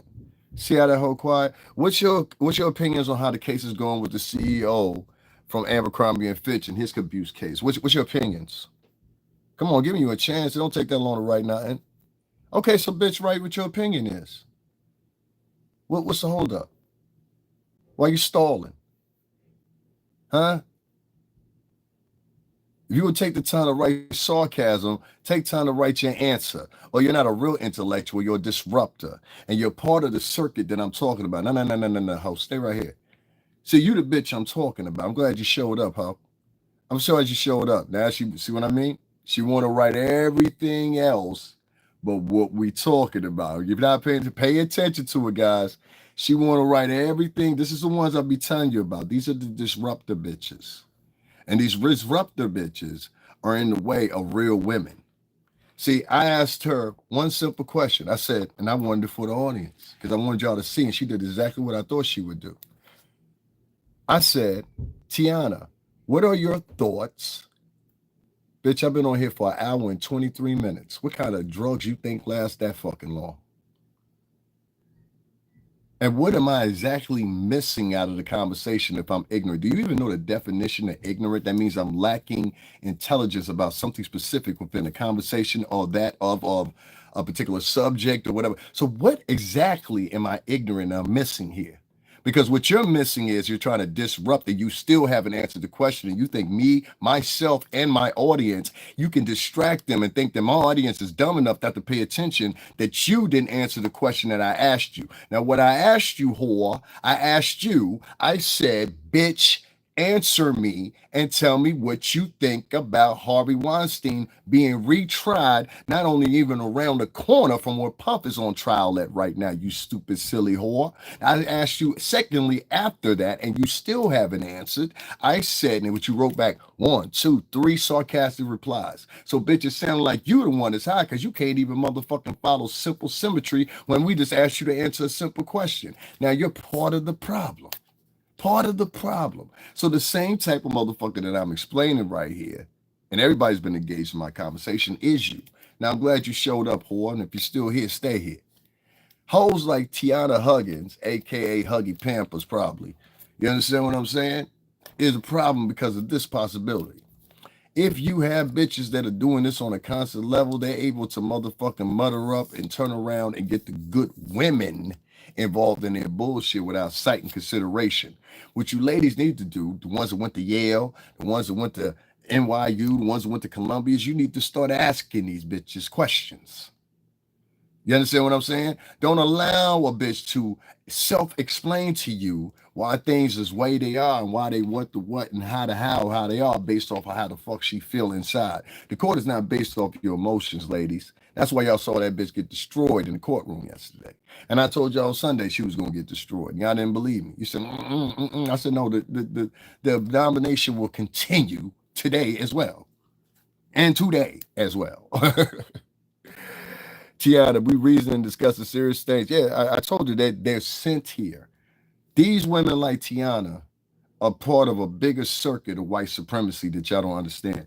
If we was on a plantation still, my people, whether you want to be my people or don't want to fucking be my people, and that's black and Latin people, whether we're in Latin America on the plantation or you're in Americas on the plantation, either or on the Caribbean or Hispaniola on the motherfucking, what's the name? Bitches like Tiana, that's their purpose. And it's always been their purpose. We one time would have called a mammy. Now I even watched how the mammies try to remix what a mammy is. No, a mammy is you, bitch. Any bitches out here calling a woman that want to be married to pick me, that's a mammy. Why you want to be married for? Don't you want to stay here on the plantation with the rest of us? What's better than this? What's better than Candyland? Them type of bitches. You also got men that were doing it too. Those are Stevens. Oh, they gonna fix you up real nice. And one word assassin, they cut your tongues out. Those type of niggas, they still exist. They'll tell you, oh, you ain't no real nigga because you ain't sticking next to the sisters. Nigga, some of these bitches hate black men. I will underline it, hate them. They'll say it out their own mouth. I hate niggas. I listened to this bitch last night sit up there on fucking, I think it was TikTok, crying, talking about how some white dude took advantage of her. And when she had slept with him a couple times in the past, she went off to college, came back home. He was working at one of the local stores, and he didn't want to acknowledge it, didn't want to make eye contact with her and act like he was ashamed of her. I said, well, shit, that happened with 70 particular bitches. And she was sitting on there with a bonnet on, trying to get black tears for her white discretions. This should be wishy-washy as fuck as far as the empathy go. You know what I mean? Like, it'd be funny. Like, I reverted back to, like, Don Richard. Not long ago, I don't know, maybe a week ago. I got it on my page, so y'all go check it out. I might even upload it again. Don Richard was outed by Q after her testimony, and Q said on a program in particular, he said, yeah, me and Don used to get high all the time and get freaky. This is what came out of his own mouth. Y'all can go to my shorts section and scroll a little bit and you'll find it for yourself. Matter of fact, give me a second. I'll share it in the community section. And so I said, wow. And then his accusation is ultimately he felt like he was drugged. He passed out, ended up in the twins' bed. And then somehow or another, Dawn and Puff was standing over top of him, videotaping him when he woke up. Now, I don't know how true this is or whatever, but you know this ain't a motherfucker ass Dawn shit. But if it's a man, they want him to address the accusation. They think he should be taken down. He should be da. So what it's really doing is it's setting up a staple for women to be domineering over black men. Matter of fact, let's take it back to this. We gonna recreate the mammy, but in a digital, updated 2025 form. All the mammies sit over the plantation. This is why even with me, and I'll explain it again, and I'll play the video again in a minute too. I have a video on Myron Gaines' page from Fresh and Fit. I know a lot of people, y'all don't like him or whatever, but I've been following Myron for 5 years, and a lot of the shit Myron say is the fucking absolute truth. I think his delivery and some of the shit that he talk about ain't too on point sometimes. And neither is mine sometimes either. But Myron's from my state, you know what I'm saying, which is here in Connecticut. And I'm always gonna hold mine now. Shout out to New Britain, you know what I'm saying? But irregardless of what it is what it is. I have a video on his page, and I didn't know that the video was that extensive. And just listen when I say it, like him or don't like him, the video is the video. You understand what I'm saying? So like him or don't like him, the video is the video. That video has amassed almost 420,000 views, and I think it's only been up for like a week or something like that, maybe a week and a half, somewhere around there. It was either the time before last time I was down there at that courthouse, which is about a week and a half ago. I've been covering this case for 8 months in person. I went to all the bail hearings, all that. So I'm not someone that just showed up. And I see a lot of people trying to reiterate my words and use them as their words. Please stop it, because I peeped that shit. And I'm going to start being on your ass, and I'm going to start calling you out. And I'm going to start clipping myself when I say something that's pertinent and I know it's paramount in the conversation. I'm going to start clipping myself. And what I'm going to do is I'm going to match it next to what you said. And people are going to start to quickly figure out, oh, that's not his words. That's Davin Lewis's words. See what I'm saying? So stop copying people's plagiarism in a digital fashion. We need to do something about that too. People. So anyway, continuing on, right? Continuing on. This is the issue. When you get people like that chick that was just in here, Taina Huggins or whatever the fuck her name is, or whatever the case may be, she is the archway for something that's grander coming on. If you notice, a lot of women of color, when they get even in a conversation or a disagreement with men, the first thing they'll throw out is their education. Well, they're not throwing out their education to impress you. They're throwing out their education to tell you, I'm better than you. And this is I don't know where they get this equation, but now they're doing something even more different, where I've seen a lot of women of color sick white men on black men. I've seen this several times now. I'll get the cops on you. And then they'll think that the white cops, when they get there, they won't understand that the first thing they're holding on, and they're hoping that the cops that show up are racist. But if they're racist, why would they like a black woman but not like a black man, and black women give birth to black dudes? It's a weird form of psychology, I understand, but this is where it stands. I've seen women tell niggas, I've seen black women tell black men, like cops in establishments, I will call the police on you, or their first recourse is not how to solve the argument. You know, things that they would never say to any other culture of men, they'll say to black men. And I think it's disturbing, but it's more in the discourse of they really don't like you. And I don't know how to explain this to a lot of black dudes. I've got videos, literally, I'm scared to put them up, of black women even saying this. That less black women don't like black dudes. And a lot of black dudes want to sit around and be like, well, we love them, we care about them. That's cool, but the love is one-sided in a vast majority. The vast majority of these women, they don't idolize you. They don't want to be with you. They think you're less than less of the less. They think, even though many of you are multimillionaires, some are on the way of being multi-billionaires or whatever, even their attacks on you are vent from a place of, he can't get the furthest because he's a man and he's a black dude. Like, I even believe some of these women hate their own sons. It's that deep. I believe some of these broads hate their own sons. It's that deep. Because if you hate majority of black men, you have to hate your son to a certain degree, or you regret having a son. Let me say that. There's women out here that regret having their kids. When I say this, I say it with carefulness. I'm not here to, you know what I'm saying, do anything like that. But when you get women like that, that comes from true self-hate. And the self-hate comes from their mothers. Self-hate comes from their mothers. It really does. I've heard black women in public as they're talking to their kids now as a man, and my mother never talked to me like that, but I've heard some black women and Latin women talk to their kids in public, and it will blow your fucking minds. They'll be the loudest in the store. They'll be the most first one to go to violence as a solution to wear the kid. I mean, this terrible thing. I'm thinking, in the long run, what kind of impact would that have on a kid psychology? And what it does, if you got a kid that you sitting around, you talking about, I hate your daddy, I hate your daddy, I hate your daddy. You see her always argue with her brothers, not in a good relationship with her own father, or whatever. You start to relieve a psyche like that. So I think the provisions in the if I want to say, the genesis of a lot of this is going on right now with the men and the women beefing with each other, whatever, outside of Diddy. Even if this wasn't going on with Diddy, they would find some other angle or some other advocacy. You understand what I'm saying? That had the pit of between battling between men and women. Like I've gotten so in the past 2 years that I have to get up here now and I have to call out bitches. Not women, bitches. I have to call out bitches all the time because nobody else would do it. See, these boys have been raised by women, so they gonna call out bitches. I call out the bitches, not the women, the bitches. You understand what I'm saying? And even white men call out bitches. Spanish men call out bitches. All men call out bitches. But for some reason or another, black women like to superimpose and grab all this empathy for some reason or another when they're called bitches within the diaspora and the of the gender they're in, but also within the culture that they're in. So more specifically, it's okay to call all those other chicks bitches, but just don't call us bitches. No, there's bitches within y'all too. And some of these bitches are destructive. Some of these bitches are not good for the culture. Some of these bitches don't even want to procreate, so they're not even useful for the culture. They just exist. They're not beneficial. When they do open businesses, they're not hiring any men. They're hiring all women. And this is all ubiquitous to what I believe is this black woman domination tactic that they're trying to invoke.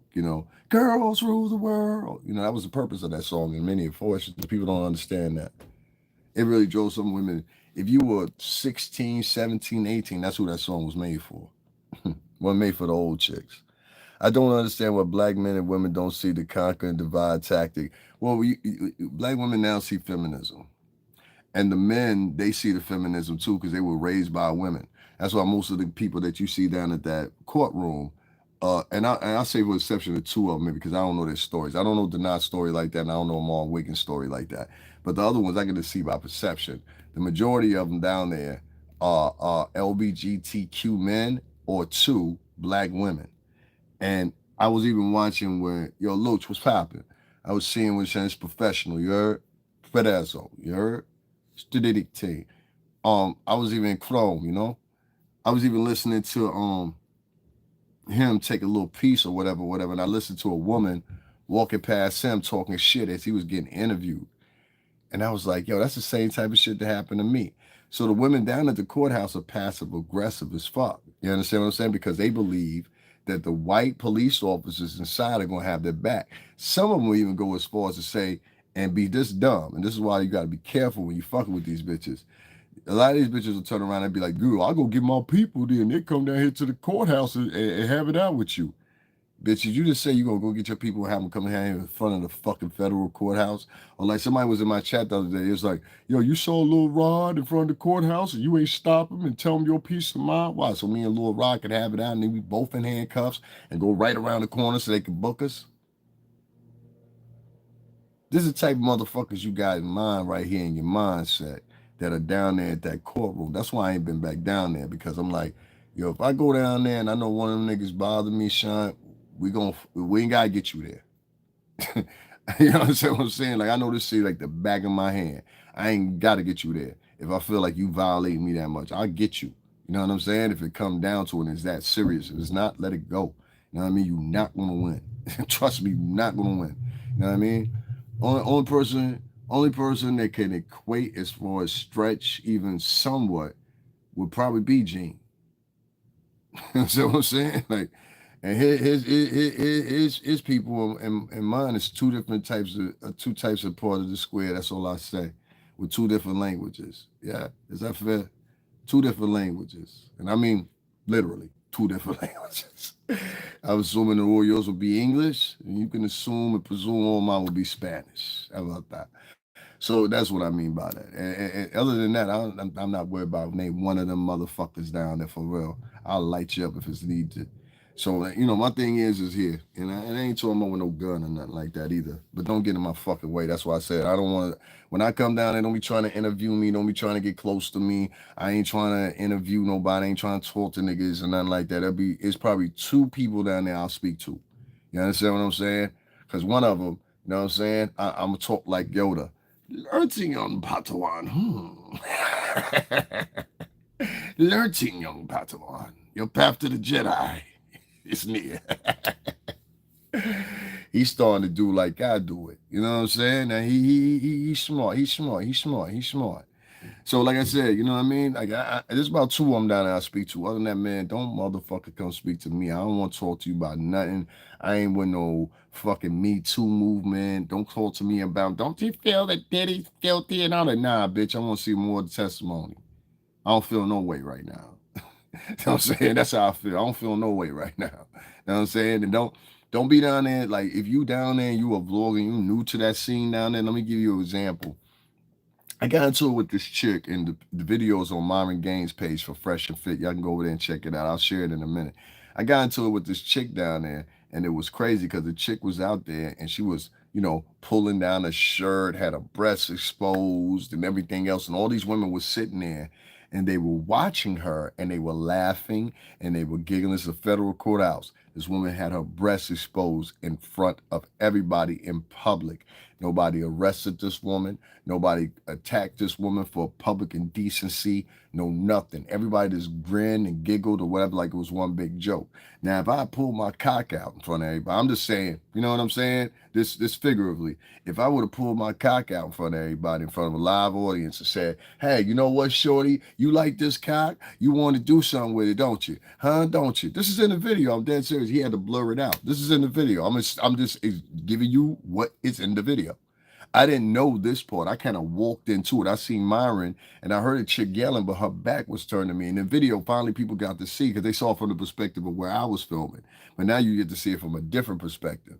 And so she had been there for about 15 minutes, egging on Myron, trying to pawn him. This was a black chick who later on claimed she was from Africa, but I don't know how much I believe that because she sounded too American for me. And she was like second generation Nigerian or something like that. And she was trying to big up Nigerians and like, yo, you're the worst, you're Somali, you're the worst type of African there is, and the blah blah. She kept saying all this shit or whatever. She was like really, really not only racist but biased. She didn't like men, so she was definitely a misandrist. So when I walked up, first thing I shook Myron's hand or whatever because like I said, he's from my state, he's from New Britain, Connecticut. When I saw his hand, she said, "And look at this asshole." And I just ignored the bitch at first. And then she kept getting more and more passive aggressive. Then she started walking towards me. And that's when you hear me in the video, in my video, like, yo, back the fuck up. Get the fuck, you're not about to do that shit to me. I don't let no bitch, listen, my mother taught me that. Don't let no bitch get close to your face. You don't know what that bitch's intentions are. And if she swing at you or scratch at you with your face or something, that's it. You gotta wear that scratch for the rest of your life. Fuck that. Back the fuck up, bitch. That's where that comes from. That's where that comes from.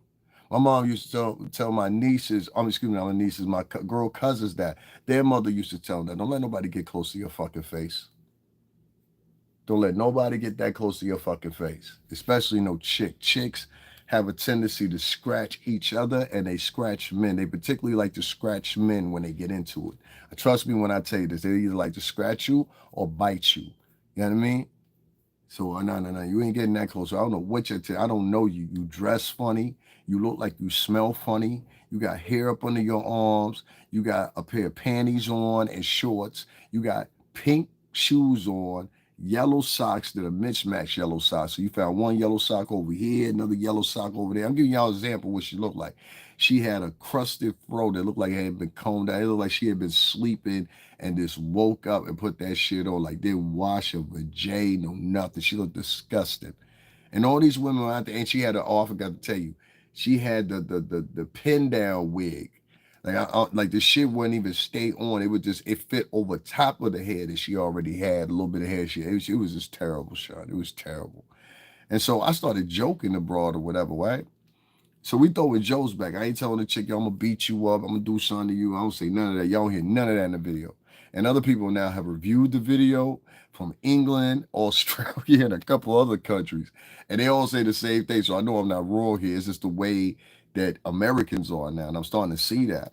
But the whole time I reiterate, none of the women that were out there, including women that were covering the trial, women that were claiming, this, that, and other, about they were not taking a court or taking precedence and paying attention or breaking this woman up from the behavior that she was doing. And this is in front of the Diddy trial. And I'm like, wow, that's crazy. I go look around, because I find a name out. I go look around. I found the name out. So This was when one of the other vloggers had did a review on me and Myron's video, or Myron's video with myself in it, rather. And I found out her name. So I went and started researching her, whatever. She's a TikToker. That's why I couldn't find her on YouTube. She's on TikTok. I only found clips of her.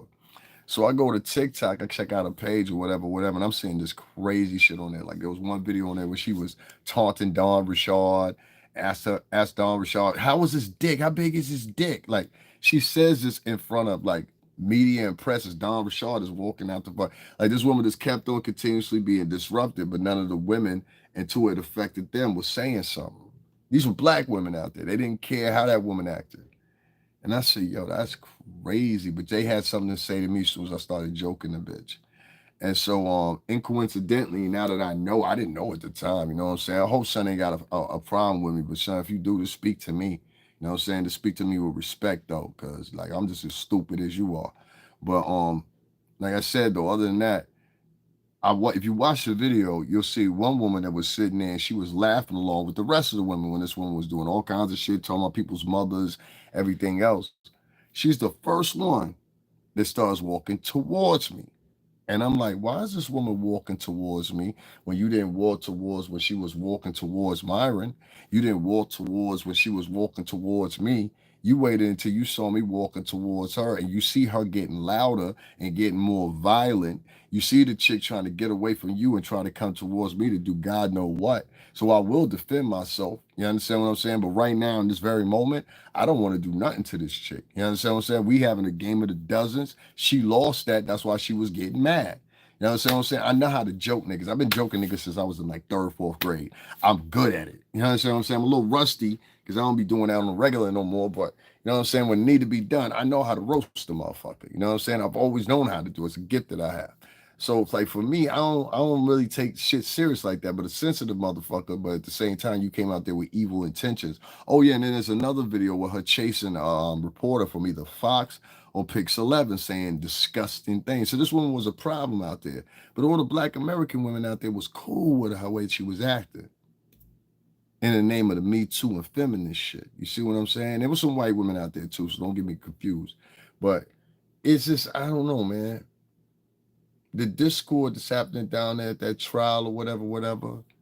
Niggas is mad because Mia blew the lid yesterday. She blew a load. That shit's still funny to me. You know what I'm saying? I was like almost a menace to society. So you know, still was like, so you know you fucked up, right? See, you know you fucked up, right? I'm trying to tell you, these former video vixens and hoes that was willing to do it all and risk it all, just 10 years ago, they're getting old. And now these bitches want retirement plans. Now, I'll always say this and I'll say it again. And anybody at Bad Boy Entertainment, you know, all the niggas that ain't shown up at the courthouse. Let me tell you something, right? And I'm going to say this very loud and clear. And this is for everybody except for the niggas that immediately worked with me. Let me say that one more time. This is for all the niggas that, except for ones that didn't immediately work with me. I'm not talking about the niggas that worked side by side with me, because I've often been trying to tell y'all for a minute. I do what I do for us, and y'all never got that. But maybe you'll get it now. So anyway, long story short, right? I noticed down at that courthouse, and I know who there and who ain't there. Like I said, I've been coming this shit for 8 months. I took me a little break because of shit down there happened or whatever. And somebody asked me, he said, yo, can you just, you know what I mean, just for a minute, you know what I'm saying? I said, all right, cool, I'll do that. I mean, no problem. You know what I mean, I understand. You know what I'm saying? Can't have shit like that. But outside that little incident I just told y'all right there, right? I want to find a good way to say it. Outside that little incident right there, it's been a rise in temperament, even more so now because Mia blew the lid yesterday. And what I mean by that is the prosecution, she got ate up, chewed up, and swallowed alive. Okay, literally. You know what I'm saying? And so, let me ask you a question, right? Why do y'all keep coming in here and telling me, like, first of all, you don't know me. So I find it very odd that men Like it's specifically men. And this is what I always point out. And I said, this is a feminine man. Why are you in my chat talking about what I am? And I've been on here for what, an hour and 49 minutes? I've been on here an hour and 49 minutes uninterrupted, right? Now, what is shit that you know to last that long? No, you brought your friend over here to tell me something. That's what you did. You brought your friend over here to tell me something because I've stayed consistent with the same conversation for an hour and 49 minutes. Who know of narcotics that last that long? I'm just wondering. Can somebody tell me? Help me out. Help me out. Maybe I need to start selling that shit because evidently that shit worth some money. Because even the average motherfucking joint or blunt don't last you no longer than 20 minutes. Maybe 25 minutes, and you need to smoke another one. So I don't know what the fuck y'all niggas is on or how familiar y'all. It sound like y'all niggas real familiar with the shit, though. That's what it sound like to me. And this is a tactic that I'm noticing. Like, listen, me and the Tisa Tells chick, right? I don't like the Tisa Tells chicks, but it's been like several times people come in here and they'll add an argument or not even that. They'll add something to the equation. They'll say, oh, well, you know, and she's this too. She's that. I'll be like, nah. I don't get into that shit because I don't believe in spreading false rumors about people. I don't know that chick in person. I ain't been around her in person except for at that motherfucking, what's the name? At that motherfucking, nigga, suck a dick. You sound like a bitch. Any nigga in here before 9 o'clock in the morning because a bitch, you brought the nigga over here with you like he gonna help you out. Get the fuck out of my chat, bitch. You in him. Oh, suck ass bitch. I let the bitch in here and then she gonna turn around and go get somebody to come out here and try to validate her shit. Like, get the fuck out of here, bitch. I don't even know you. They all do that when you don't. That's the new tactic that, like, how can I say it? You notice she waited right until I finished that, and then she went into don't pay. That means don't pay attention to me. This is the type of people you got online nowadays, dog. When it comes to the black community, I've been here with y'all for almost 2 hours. I said, what kind of motherfucking drugs last that long, nigga? I used to sell drugs, nigga. I know what the fuck I'm talking about. Listen, if I had some shit that could last 2 hours, I'd be rich. He sound like he will be. Who sound like what? Who sound like that? What gunna chicken? Who sounds like that? Me or the dude that was talking? Me or the dude that was talking?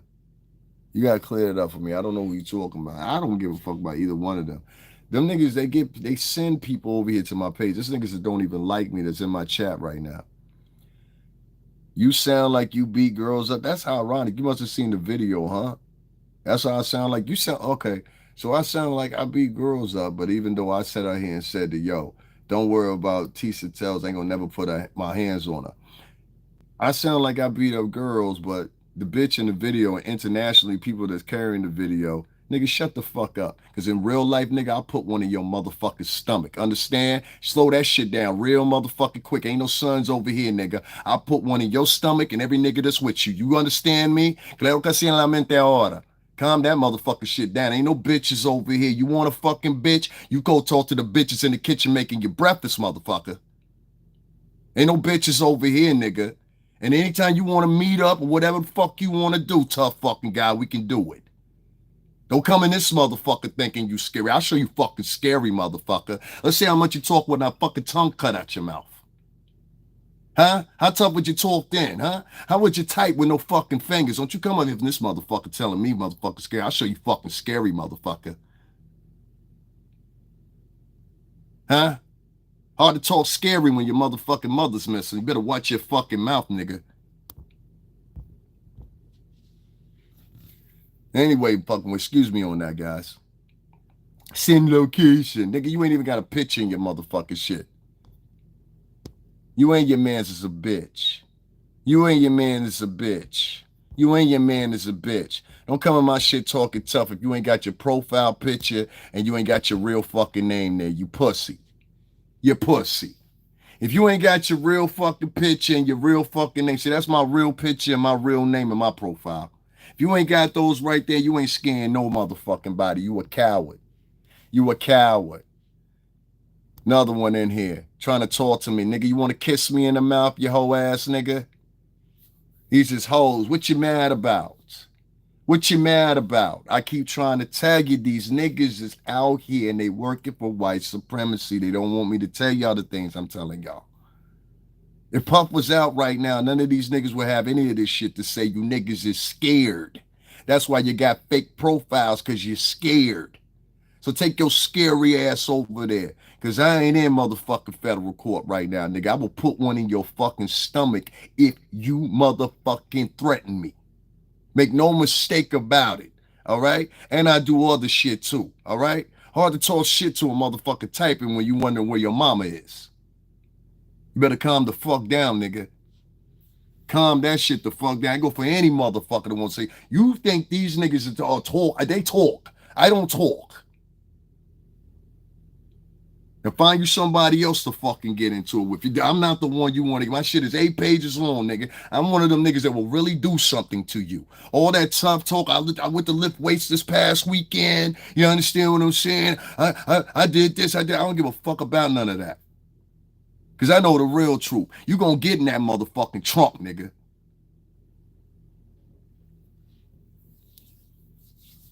And they're talking to me. You gonna get in that motherfucking trunk, nigga. Calm the fuck down.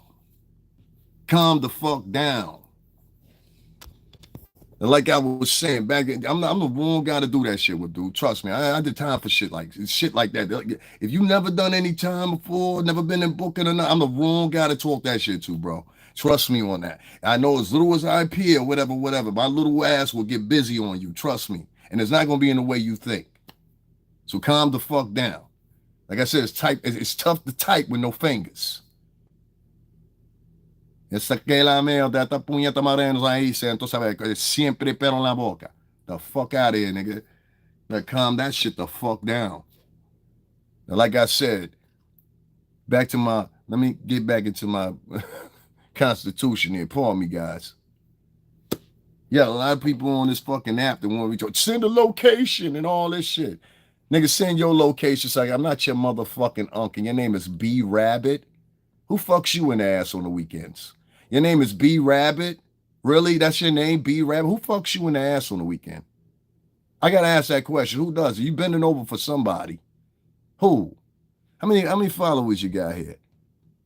Some unk and all this crazy fucking shit. You niggas are crazy. You been here for 12 years and you calling somebody unk?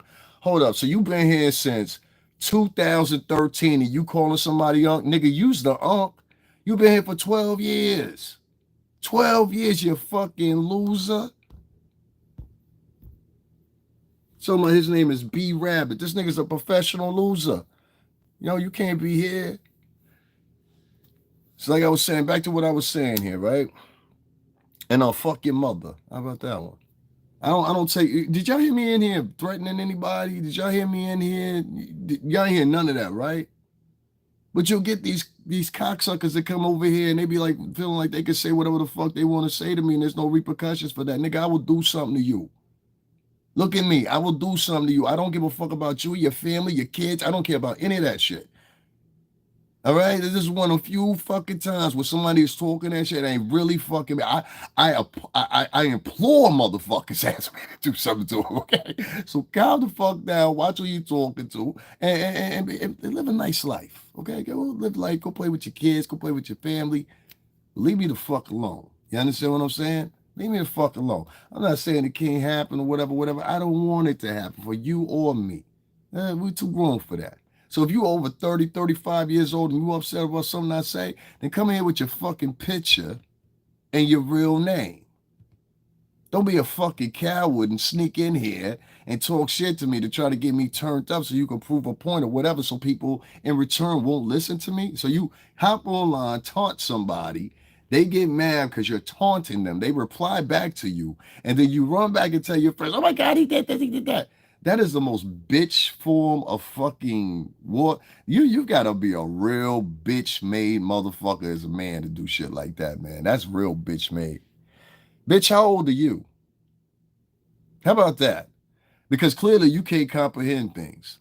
I'm sitting here and I'm minding my own business, right? Okay, Yolanda Wilson, since you're so fucking intelligent, let's take a walk back one more time because you're slow as fuck. I've been sitting here for an hour. Thank you very much. I've been sitting here for an hour and 49 minutes. I have not been talking about nothing but simply the point. Okay? At a certain point, since you're not a YouTuber, since you don't understand, we get some motherfuckers that come in here and throwing threats at me, telling me what's what. Now I should speak on my own channel. Now, as a woman, you believe I should have the same characterization and have the same resolve as a woman. Only one problem. I'm not a woman, bitch. You see, men kill each other. You understand what I'm saying? And that's what y'all bitches don't understand. That's why I was explaining this about homegirl that now I got my boy doing 30 something fucking years. This nigga ain't gonna be out until 2030 fucking 4. I'm not a fucking woman. So if you think I'm gonna react like a woman when you come with some passive aggressive shit, you may catch me on a lucky day. If you catch a man on a bad day, and I'm not even gonna include myself in it, he might stomp you the fuck out there on sight. So with my recourse, I would tell you to be careful. There's way too many women that are walking around thinking it's okay to be passive aggressive with men, and it's gonna be the wrong day. You're gonna mess with the wrong man. He gonna lay your ass down. I think it was in, and I want to say Texas. Not too long ago, the same thing happened. This chick was up in this man's face, jumping up in his face, jumping. He laid that bitch down and did it legally. Legally. There's another situation in Florida. Yes, I'm dead serious. If you are passive, first of all, let's talk about the law.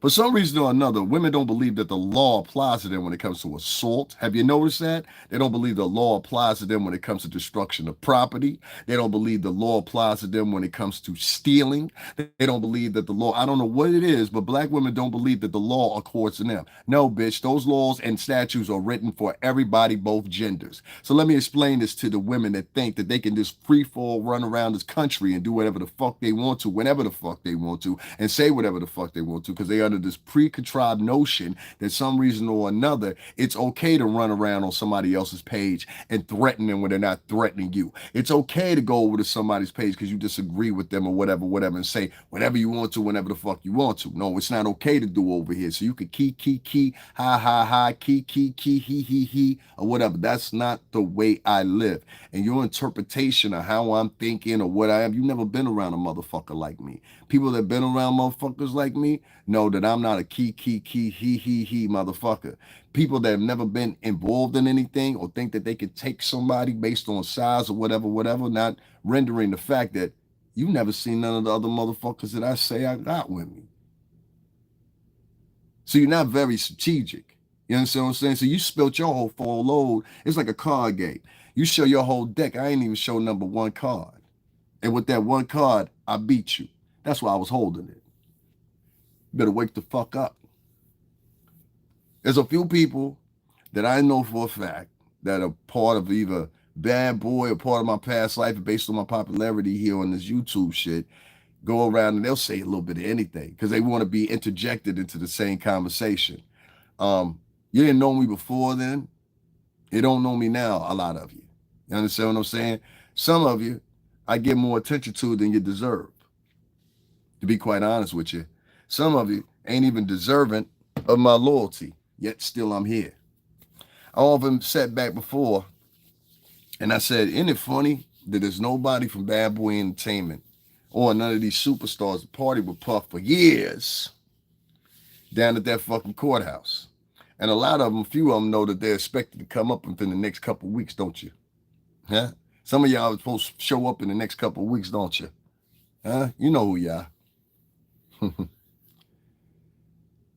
Bitch, you got to do better than that one. This nigga wrote, bro, this is the most sensitive shit. I hope you ain't a man writing some shit like this. These bitches been using this same excuse for 20 years. Bro, who hurt you so deeply? She never even threatened you when she simply said you were spazzing and looked like what you're doing. Bro, you're hurting our feelings. Stop. This is conditionally going to mess me up for the rest of my life. I just wish this pain would go away. He said, bro, you hurt me so deep. Who hurt you so deeply? Well, I don't know, true and that honest, fam. I don't know. That's how you fucking sound, man. You sound like a bunch of fucking retards. A bunch of sensitive ass fucking panties. Fuck you and that bitch. How about that? Fuck you and that bitch, you sensitive motherfucker. I don't like no sensitive ass man like that. Fuck you and that bitch. Come on, man. There ain't nobody out here living their life under the scope of a nigga. Do you really think that this is the funniest thing about half of them vloggers down there at that courthouse and half of these vloggers that be online? They're all in competition to try to seem like they're the most prevalent and the most inclined with white culture. Have you not noticed this? So they come in here, how old are you? How are you speaking like this? Bitch, how old are you? Huh? Because let me put it this way. If you're any day over motherfucking 1 year old, bitch, you old. You understand what I'm saying? They go another hoe ass nigga. Bro, you probably pro Diddy. Let me explain this one real quick. I'm glad you're here. What's your name? Sleepy? Another bitch with no motherfucking name and a motherfucking fake profile picture because you want to hide. What a hoe. Listen, first of all, you a hoe ass nigga. This for starters.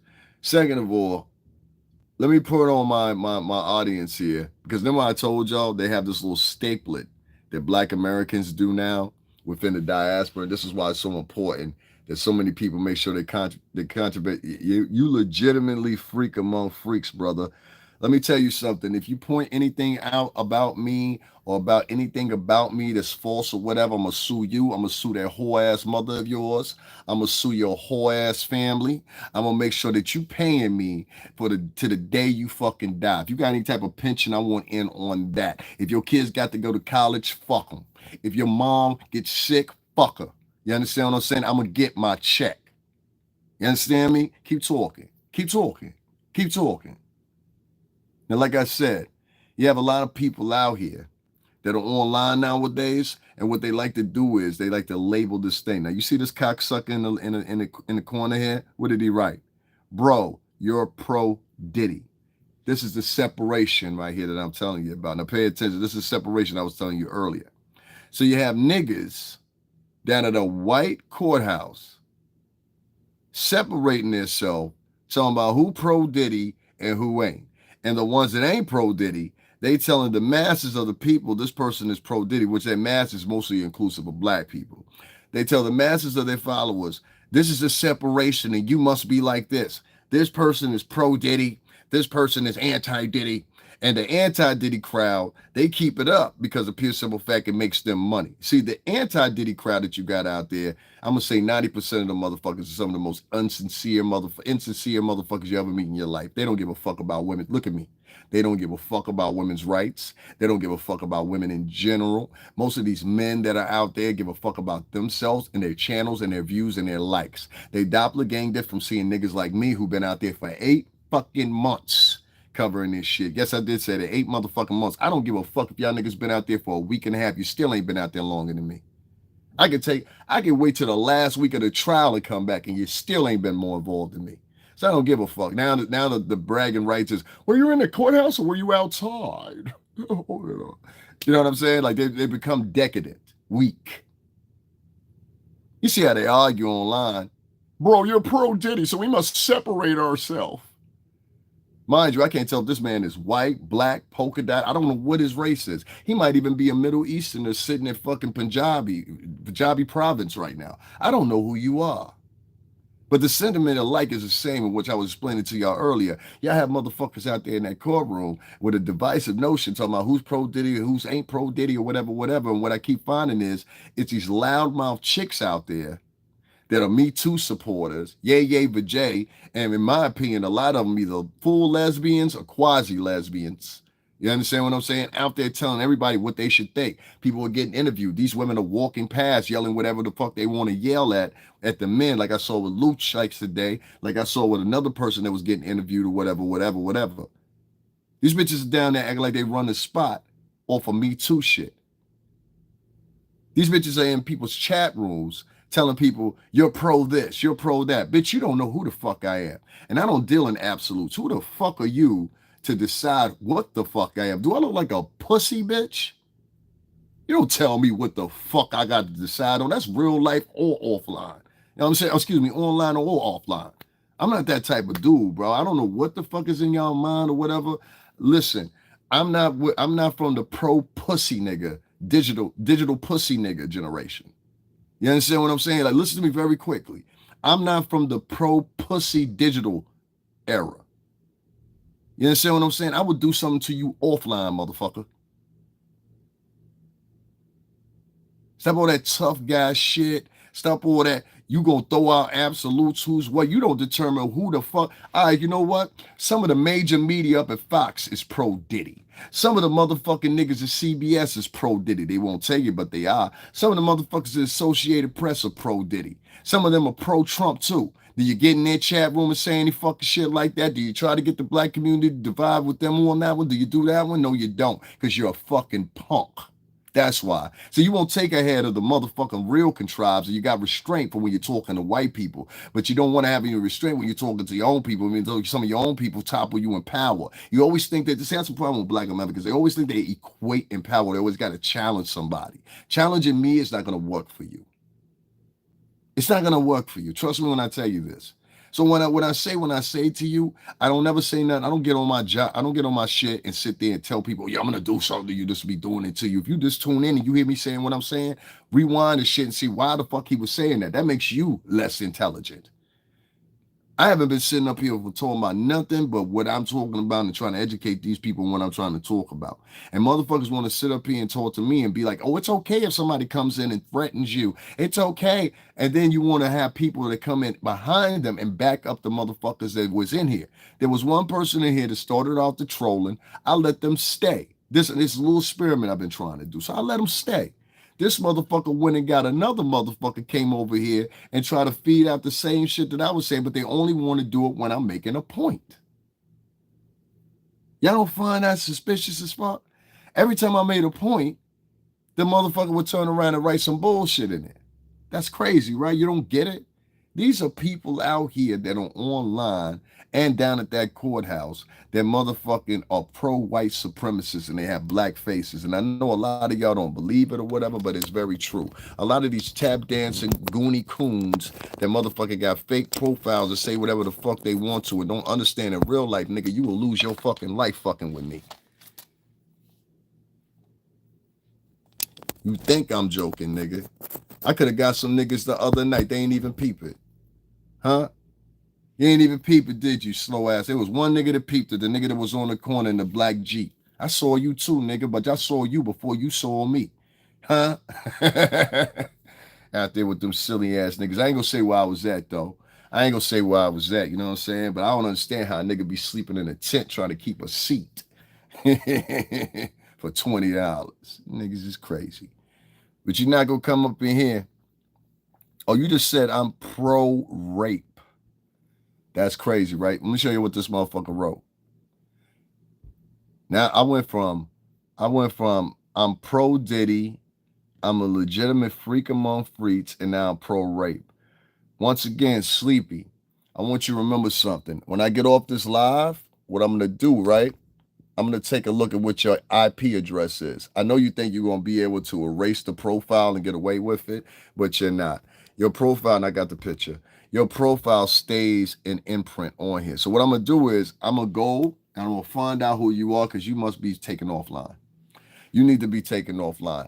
Things that you're saying in my chat room, like somebody is pro-rape, anybody that know me know ain't that shit like that true. But for you to put something like that and feel freely to type shit like that on people's motherfucking shit, that's a problem. That's a real problem right there. That's a real problem right there. That's a problem right there. Yeah, let's get this one up off of here too. We're not talking about no Tisa Tells today. We ain't talking about no Tisa Tells today. Niggas want me to talk about that bitch. We ain't talking about no Tisa Tells today. That was probably the Tisa Tells bitch right there, right? Shit like that. I told you she's a disgusting bitch anyway, but we ain't talking about that bitch today. Nah, I got way bigger things to talk about. She part of that problem though, but nah, we ain't gonna talk about that. I think she been put up there by white supremacy. You understand what I'm saying? Because there ain't a way a whole bunch of niggas all of a sudden want to be in the courtroom advocating. Like I heard a nigga say yesterday, we ain't worried about everybody else. We there for Cassie. That's what the nigga said. Know what I'm saying? Yeah, thank you. That's what the nigga said. Nigga said, we ain't worried about everybody else. We worried about Cassie. I said, damn, that's deep. That's what he said. You know what I'm saying? Told you, them niggas is down at that courtroom because they want to see superstars or hope to see superstars. And whether it's Luch or whoever, yo, y'all niggas stop talking to these niggas. Stop talking to them niggas. Stop talking to them niggas. Luch, trust me when I tell you, stop talking to them niggas. Stop talking to them niggas. I know you ain't had no choice in the matter when it comes to certain things, but stop talking to these niggas. Because the next thing these niggas do, yo, Sunshine, I'm gonna reach out to Chrome. I'm gonna have Chrome tell you. I'm gonna reach out to you too, but I'm gonna make sure Chrome tell you, so you know it's legit. But yeah, don't talk to them niggas. The one you talked to yesterday, he cool. Some from what I know, you know what I'm saying. The nigga took up for me before, whatever. So I respect the nigga a little something more than I do the rest of the niggas. You know what I'm saying? But you know what I mean? And, you know, keep an eye on for him. Make sure nothing happen to this little nigga. You know what I'm saying? He kind of loud sometimes, but he alright. He alright. You know what I mean? I already had niggas keep an eye on him yesterday. He ain't even know it. I was trying to tell him. He ain't even get it. It's all good. He ain't get it though. Maybe see this and get it. Anyway, long story short, listen, man. I heard somebody was down there too, was playing big the other night. I mean, some bad boy shit the other night too down at the courthouse. It was somebody was down there playing big music and shit. I don't know. Anyway, so these niggas really don't get it, dude. I guess some niggas do that. Brush your ass. Anyway, there's a lot of people down at that courthouse that are literally pro-white supremacists, and obviously, it's most of the women down there. They don't want to see this nigga get out of jail. They don't want to see this nigga. They want to see this nigga convicted. And a whole bunch of the LGBTQ men, not all of them, a lot of them want to see the same just because they don't like straight men. I saw a video where, what was this guy's name? They used to work with Claudia. What's that bitch's name? Claudia Jones, whatever her name is. What's that dude's name? He's a gay dude who used to be on their TV show, bald-headed dude. And he got kicked off of there. What's that dude's name? Anybody know his name? The dude that was, I'm trying to think of his name. He got kicked off the show with Claudia Jordan. That she had tea with the people, whatever on Fox. What was the name of that dude? He said that out of his mouth later on the TV show and the reality shows. But he said, I don't trust straight black men by myself. And I said, what the fuck did this nigga just say? Funky Deneva, that's a nigga's name. Yeah. He said, I don't trust straight black men. And I was like, wow, that's some crazy shit. So you think he the only nigga to say that? Nah, it's a whole bunch of him and other chicks that say that together. Like, y'all don't know it, but a lot of the people, yeah, I know Claudia Jordan. She from right up the street here in Rhode Island. Claudia Jordan's hometown is 45 minutes from here, literally. You know what I'm saying? She's from Providence, Rhode Island. Shout out to Rhode Island. Yeah, we know Claudia. Claudia at one time was Miss Rhode Island here in the tri-state. We still call it Rhode Island the tri-state too. Shit, Rhode Island basically part of Connecticut, depending on the part that you live in, because it's a very small state. So a lot of times we issue that as that, but that's where Claudia Jordan is from. The Funky Deneva dude, he said that. He really said that. He was like, I don't trust straight black men in rooms or whatever. And the girl was sitting there agreeing with him. And what I'm noticing is the Me Too supporting type LGBTQ people, they're in on this deep when it comes to this Diddy shit. But especially the men, they want to coincide and side with these women. But in their heart of hearts, these women, they still look at you as a black man. They don't even like you. I'm dead serious. Get when I'm mad. You'll see. Let me tell you something. If you're a black LGBTQ dude, this is the best advice. I would give this to a heterosexual man. It's his advice too. If you really want to see who a motherfucker truly is, and my father told me this a long time ago, get him mad. Get him mad, you'll see who a motherfucker truly is. You know what I'm saying? That doesn't necessarily mean a bad thing. But get somebody mad, and you'll understand who they really are. Get a woman mad, and you be one of those guys from the LGBTQ community. Get them mad, and you'll see what happened. Get them mad, and you'll see what happened. They're going to call you out your name, because I've seen it before here online. They're going to start calling you out your name. You a F-word this. You a feminine this. You a soft this. You a moist. They're going to call you names. I've seen it happen with 3 or 4 of them bloggers from the LGBTQ community. That's what happened to them. You understand what I'm saying? So then they get to see who these women truly are. A lot of times these chicks, they come on your programs and your shows and your panels and all that because they trying to look for a boost. So a lot of times it's as simple as these hoes just want to be seen. You understand what I'm saying? Some nigga named David Trent wrote in here, fuck Puppy, justice for Tupac, West Side, and blah, blah, blah, blah, blah. What the fuck that got to do with anything? Nigga, get the fuck out of my chat, bro. Fuck, I got to do with anything. Fuck Puffy, justice for Tupac. That's probably somebody to be over there with Jaguar. That's why I be careful about when I talk about her anymore. Cause she type, but me and that bitch will shoot it out with each other. She know we will. You know what I'm saying? She know we will. She the only person to get me. Why? Because she just as stupid as I am. You know what I'm saying? Like, I know what she mean, and she know I mean what I mean. You know what I mean? And that's all we need to know. That's all we need to know. We both Tauruses.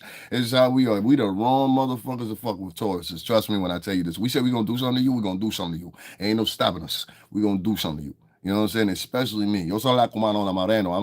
La mente es a loco, bye. Yo tengo el acuerdo, yo sabe. Vamos, vamos. Yo soy aquí, yo soy aquí, yo soy aquí. Pero yo soy el Paquito Noveroso. Vaya, toma.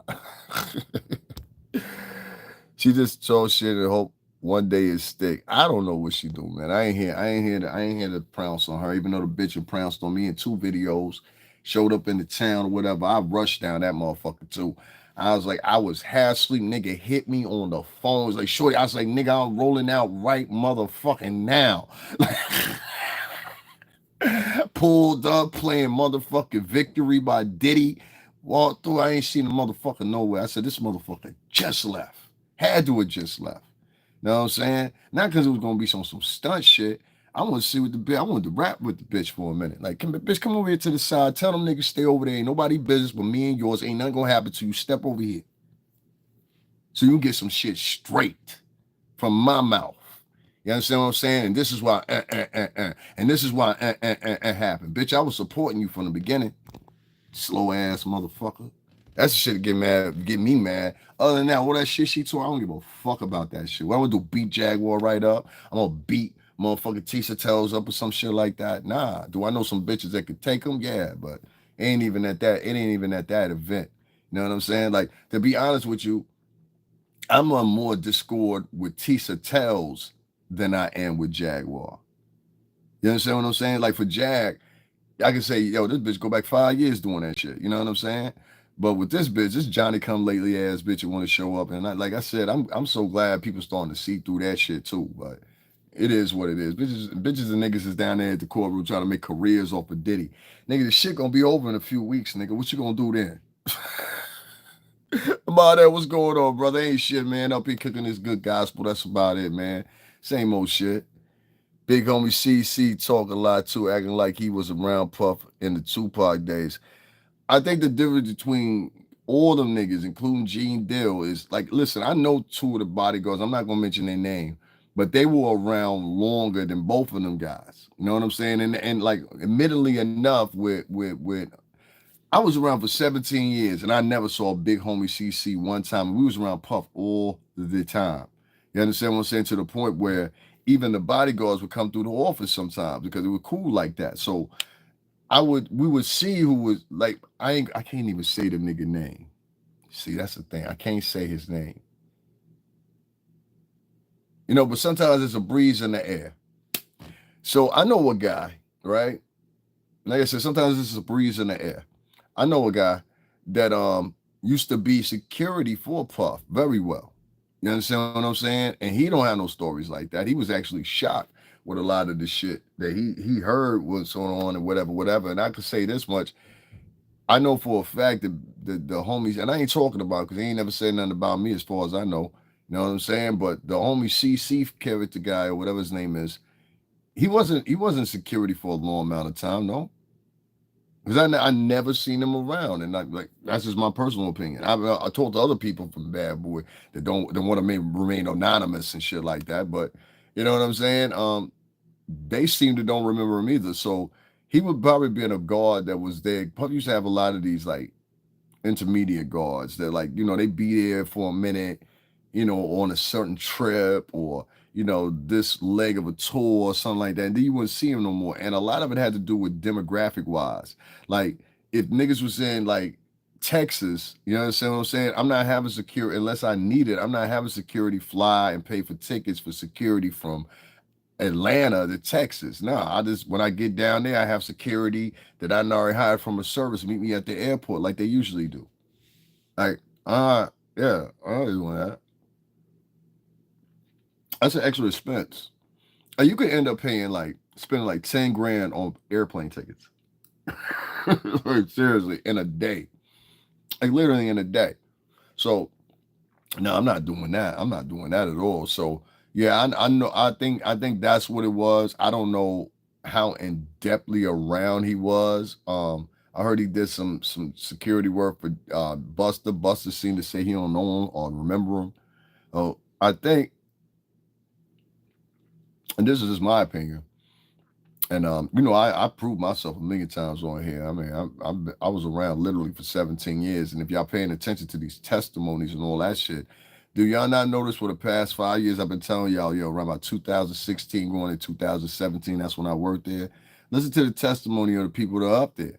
Don't y'all notice that they say the same years, 2016, 2017? Y'all ain't notice that? Even Mia, she said, what year? 2017. Y'all not paying attention. I keep trying to tell y'all. I'm telling y'all the truth. That's why when I had my peoples come up here that one time, y'all heard me. I was like, yo, these niggas think I'm lying to them. I'm like, nah, I'm not lying to you. So I'm telling you what you want to know. And you won't embrace it and take it like, okay, that's what it is. Your assumptions have you believing, and your hatred within yourself won't allow you to be privy to other factors as within the scenario here. It just is what it is. That's why I said the introduction of the influence of the Me Too movement that's going on down there at that courtroom. I predicted that. I predicted that day that it happened with that girl, and I had that little interaction with her. You know what I'm saying? And so, like from that day forward, I learned real quick. I said, yeah. Let me stay the fuck away from this shit right here. You understand what I'm saying? Let me stay the fuck away from this shit, pull back. Plus, I got a call. Niggas is like, yo, chill. I don't want you to be, you know what I'm saying, in the middle of that or whatever. There's a feminist movement going on down there now. A feminist movement. And you got women down there interrupting men when they're getting interviews, saying what they're saying, walking past cameras. All of women down there trying to be seen. There's a woman went down there right now that's so goddamn big, she can't even sit up and do her shit. She can't even sit up and do her shit. She that goddamn big. I said, y'all should have an advocacy going on with this big bitch because she ain't gonna make it. It's about to get warm too. That bitch ain't gonna make it out there. Once about another week hit, she gonna be, oh.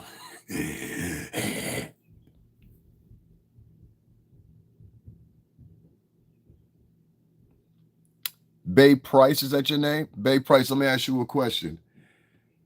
I know you're gonna lie, like most of these. I asked a woman this earlier, whatever. But I know the demographics cured, and it doesn't agree with your fashion. Let me ask you this: do you have anybody currently in your family right now that's in court? Do you have anybody in your family right now or previously that's been on a ankle bracelet? Do you have anybody in your family immediately, including yourself, that's been in court? Do you have anybody immediately in your family directly right now that's been in litigation with a court or mediation with a court? Answer the question. Watch them lie. Watch them lie. Yes, that's not the same person. I said Bay Price. Answer the question for me. Come on, we waiting. Answer the question. You have, right? So how much fucking morality do you encompass, bitch, when there's motherfucking thousands of families out here that never, ever have not only not had that happen to them in this motherfucking reiteration of their life, but in past reiterations of their life too. And I'm glad that you were at least honest about it, because there's so many fake morality motherfuckers down there at that fucking courthouse right now. They got an uncle that's on a motherfucking ankle bracelet, that's got a cousin right now that's currently incarcerated, and they trying to get him out because they said, well, he did some shit, but he ain't do that. How many black families are around in the United States right now that can lock arms, and it would be in the tens of thousands to say we've been done injustifiably by the same type of courthouses, yet you motherfuckers to impactfully lock up a nigga based on the conditions of some wayward bitches that would go all the way to forward the line. I ain't saying all of them lying, but there's a lot of wayward bitches in this equation here, right? A lot of wayward bitches, like that wayward bitch that was on the stand yesterday and today who got sliced the fuck up like a Ginsu knife. Huh? You motherfuckers are down there at the white courthouse. Tell about, give us justice. But they ain't give y'all motherfuckers justice for the shit they done to y'all for the past 400 fucking years. Are you out of your fucking mind? This is why it's very impactful and very important that y'all stop letting women talk for you men. And men, real men that have fathers, and specifically men from the military. That's the ones that I'm invoking and I'm asking. I need men that are from the military. I need men that were in leadership positions. I need those men to have conversations with and talk to. I'm not talking about, and this is not what I'm talking about. I'm not talking about you zoot suit wearing motherfuckers either. I don't want to talk to none of you zoot suit wearing motherfuckers. You want me to explain what do I mean by that? Zoot suit type niggas are the ones to be in there and they come through with the George Jefferson walk and the black sunglasses and the long beard and they want to pontificate and shit and talk about see what the people need and da. I don't need none of them niggas. I don't need none of y'all.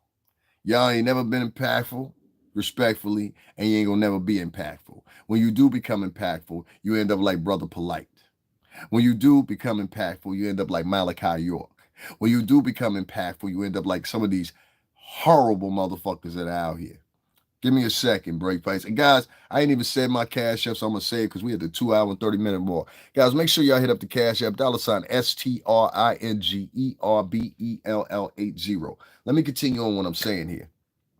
Again, that's $STRINGERBELL80. Also, make sure y'all double tap that like button, hit that like button.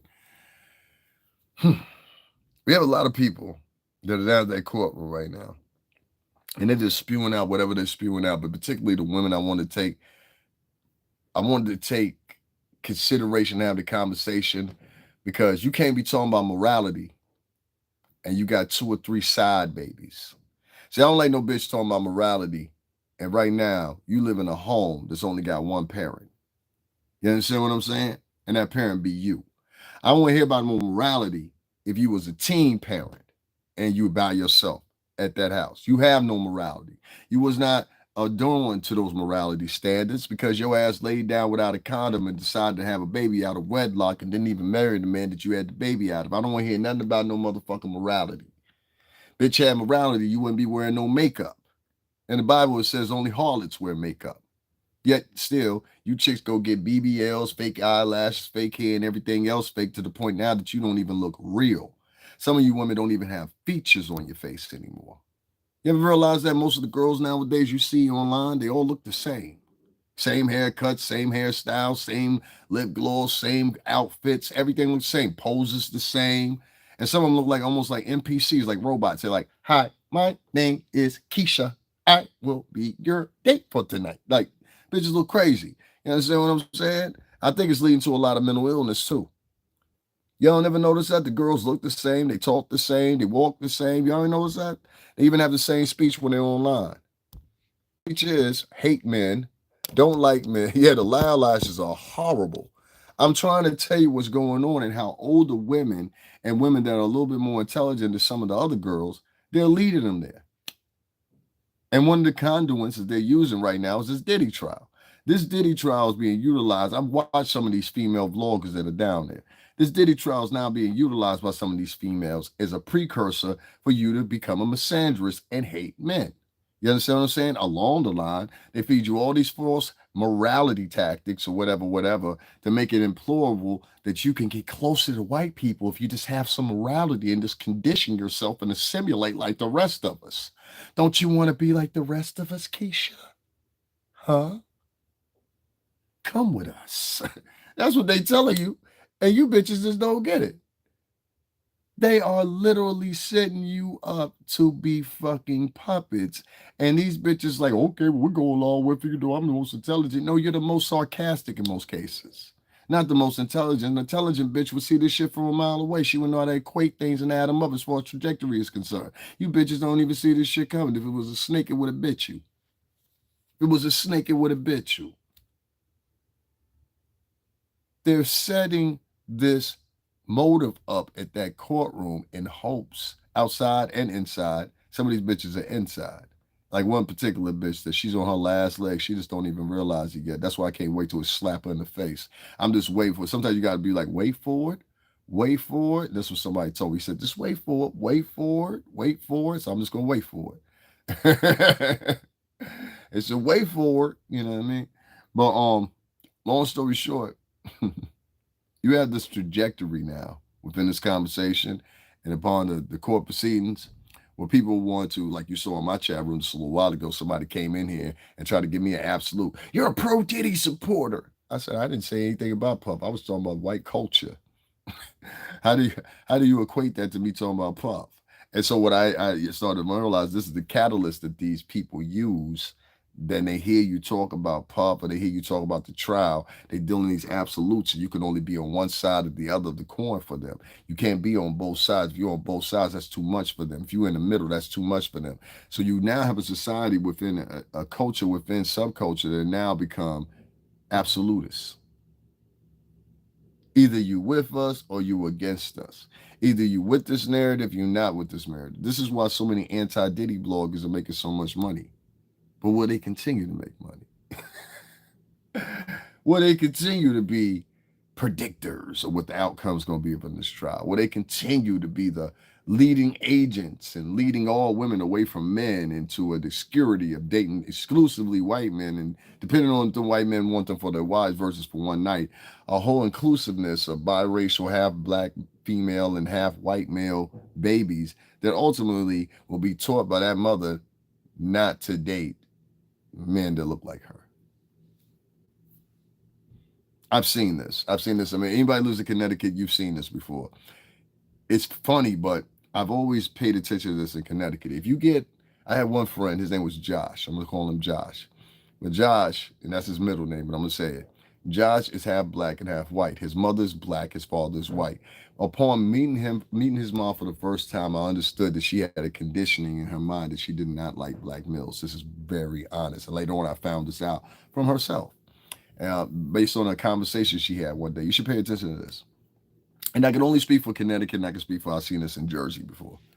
But whether they're male or female, I find a lot of times if the mother has a disdain for black men, even not just because she got into a relationship with a white man, no. She has a disdain, and that disdain prompted her to get in the relationship she's in, right? What I find is this disdain that they have, they teach it to their kids, and in hopes that their kids won't go and basically revert and go get a black partner, and now it starts all over again, where she was trying to escape. Many times you'll be said to, and I know this from my own state. My state is 37% Italian American. The rest is like Greek, Jewish, whatever. It's a whole bunch of them here. If you don't realize that 37% is only 13% off 50%, that's on like half the state. You know what I mean? But especially in my area and in the area I previously lived in, it's a high influx of Italians and Greeks. And so you grew up with them, you know what they like, they don't like, or whatever. You take some kid from the ghetto, or you take some kid, and this is no offense to anybody, some kid from this in general, like the inner cities anywhere, and you put them in those environments, they don't know how to act. They don't know, and what they quickly understand is a lot of the presumptions that they have about those guys. This will make sense in a second. A lot of presumptions that they have about that group or that race are untrue. You understand what I'm saying? Very untrue, extremely untrue in most cases. It's presumptions, and they have these presumptions based on what? You don't even have anything to equate it to because you haven't had the experience of living in the suburbs. This is why I try to point out to a lot of people when they have these conversations. What I always find is the black dudes will get mad at me for saying this, but what I'm trying to tell you is, dude, you don't know how interracial couples, when it comes to the women being black, I always see this. I don't never really see it with the black dudes and when they have a white, white spouse. What I find most of the time is the guys, they'll be promoting to the son or the daughter, go get you a black male or female, whatever. But I don't find that with the girls, and you're finding more and more of that. And that sentiment is reaching down. A lot of these girls are down there at that courtroom because they see this as an opportunity to further their hatred and misandrous tones of these men. And if you allow them to be successful with that, or you allow them to sit around and be like, oh, all men are abusers or whatever, where does that put you in the greater aspect and spectrum as a man if you're down there supporting them bitches but not offering any leadership? See, most of the men that you have down there now, they're followers down at that courtroom. They're followers. And they feel they have to be followers because if they're not followers, what happens is if they're not followers, then they get taken out of the equation. They get called, well, you're a Diddy supporter. Or if they're not sure how they believe, well, you're a Diddy supporter still. These women don't like you. And I know it's a hard thing to come to contention with, but listen to me. They are teaching their daughters not to like you. If you look at the advertisement that's out nowadays, you will see, and I say it's worse in print than it is on TV. But these women do not like you already. So when they're down there at that courtroom or whatever, they're able to superimpose to their audiences why they don't only like Puff, but really what they're saying without saying it is they don't like men of color, period. What's going on, Ryan? I'm hearing that a Diddy supporter was escorted out of the courtroom this morning. Yeah, it'll be maybe so. There'll be more to come. Let's take a look at that. Let's take a look at that. Why don't we, Deborah? That's all. I was just talking about people getting kicked out of courtrooms. Name of Cat Williams. That's all you gotta do is burn a pimp one time. Let's burn a pimp one time. That's all you gotta do is burn a pimp one time. Let's see. It's early too. I don't know. It's early. It's 9:52. Well, yeah. I mean, god damn, he's getting kicked out.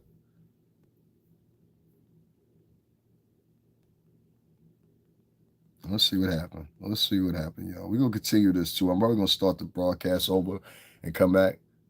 What's going on, Ryan? I don't see nothing yet. Yeah, I don't see nothing yet. I don't even think they started court yet. I don't see anything about that. So that's probably somebody. Yeah, that's probably somebody gossiping. Yeah, I don't see nothing for that. Now, even at the other spot I'm looking at, I'm looking for it right here. I'm literally in.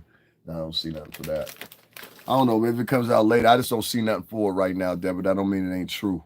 But I don't think it would be this morning. Usually court start at 10. That's why I said it's only 9:52 right now. That's why I said I'm gonna be probably ending this in a little bit. I just like to have these conversations. I'm gonna start doing these conversations preemptively before we start. I once again will reiterate, you know what I'm saying? I don't support any of that beating shit that Puff did. I don't support this nigga rubbing semen on his nipples. I don't support none of that shit. But what I also don't support is I don't support a whole bunch of motherfuckers with an agenda and narcissists. I'm dead serious. I don't support none of that shit, nigga. You know what I'm saying? But you, my bitch, you and Cassie both, y'all some nasty motherfuckers though. That bitch want to walk off like she's so clean and clear right there. Y'all niggas was nasty. That's what it really boiled down to. Y'all motherfuckers was nasty, both of you. Two nasty ass, freak ass motherfuckers. You was down with it, she was down with it too. What is this live I've came across? What is this agenda? What is this agenda you precede? I don't know, my good gentlemen. You tell us what this live is and tell us what your digressions are, your examples of tutelage in an epic proportion. It's not only a thesis as a person, as a provocative person in culture and revered by many. Tell us, BR, what are your examples? What do you want to leave forth the imprint on me and the masses within my chat, sir? Go ahead. Go ahead.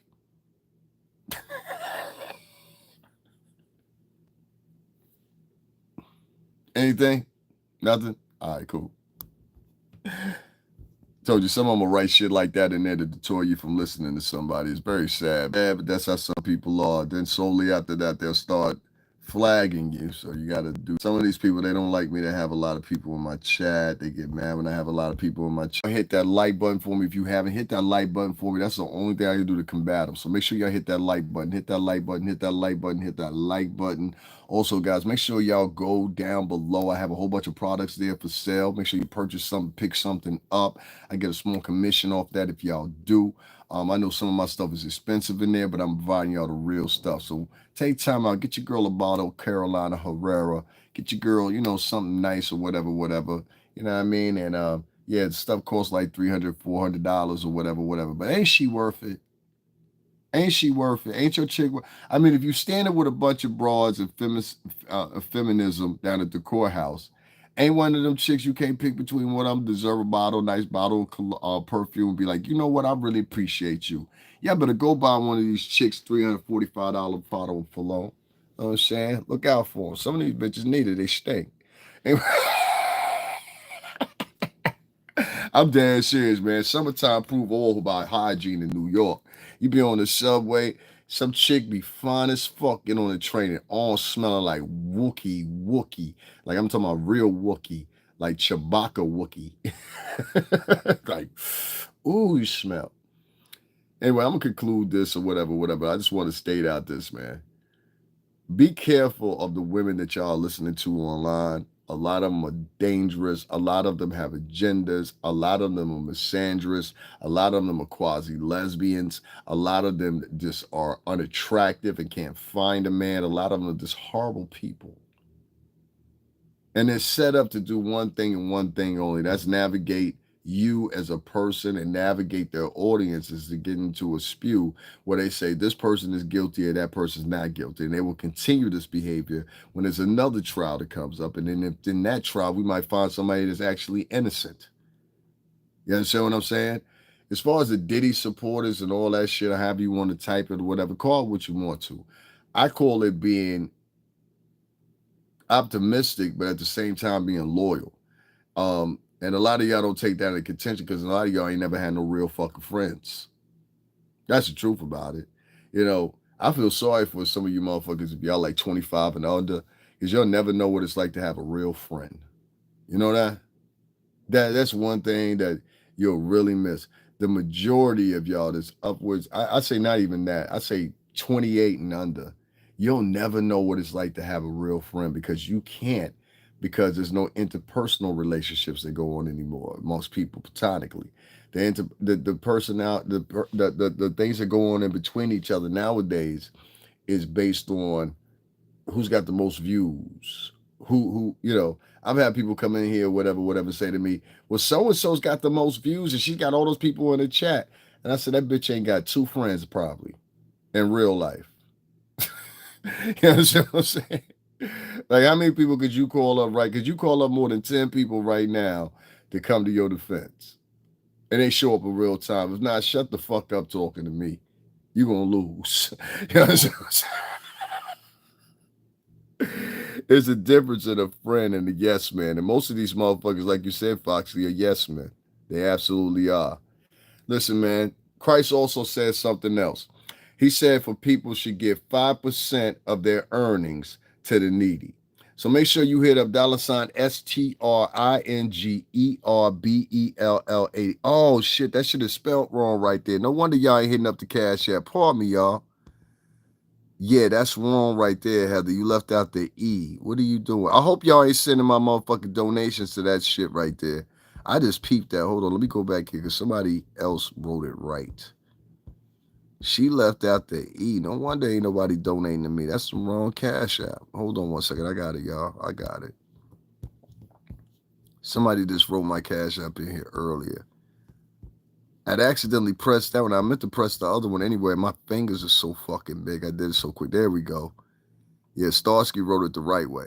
I'm like, what the fuck? I hope y'all, if y'all sent some money to that one that was up there before, let me know, yo. So, because sometimes people be, oh, okay, man, you fronting then, right? You fronting, pai. Mira, tú hablo camino, pero Jesús, entonces sabe, gente, espacito. Espinosa, para mí, Espinosa. Te voy a decir cuero, ¿no?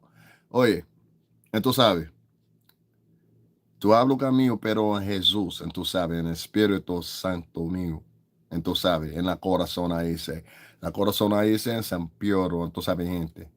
Papá no tú hablo, pero Jesús, entonces sabes, tiene chavo por tuyo, porque tú no tienes chavo contigo, no tienes chavo, no, ya, tú no tienes chavo. Pero la gente, tú no tienes la comida, pero la gente, tú no tienes nada, entonces sabes, tú tienes la boca, entonces sabes, en el pioro en su corazón, pero Jesús, entonces sabes, yo sabe, ya,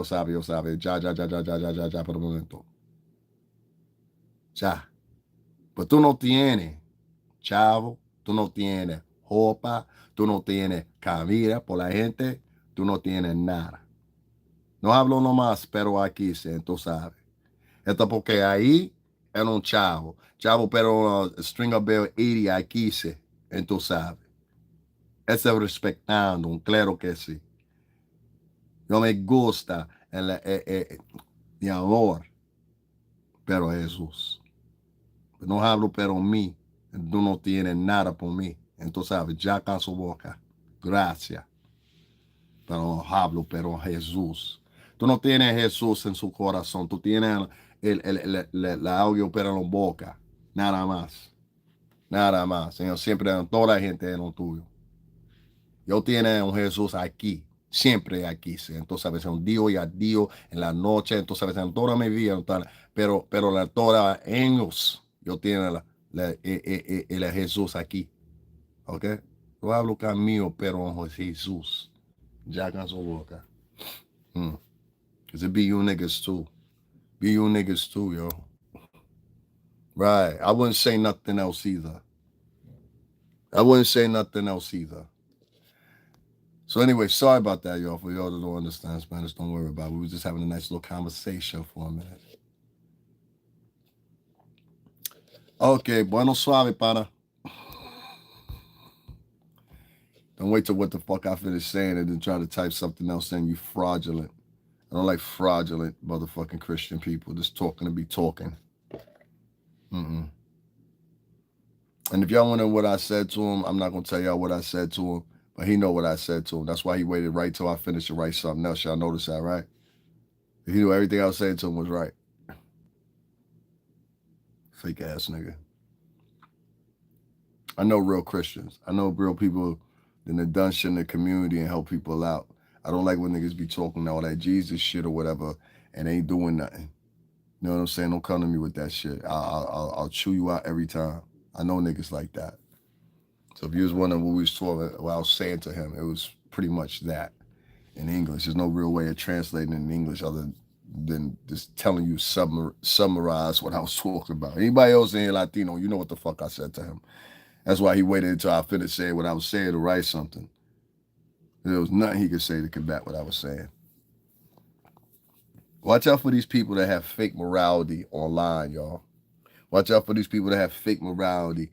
Like that nigga was just in my chat just now. Fake morality, fake acting like they believe in Jesus, but they going around gossiping about people. You can't be gossiping about people and then talk about Jesus, nigga. You going straight to hell for that shit. It's called a hypocrite. God see them niggas too. I don't know why niggas don't realize that. You know, God see hypocrites too. You know that? You see hypocrites too. Listen to me. Blasphemers, hypocrites.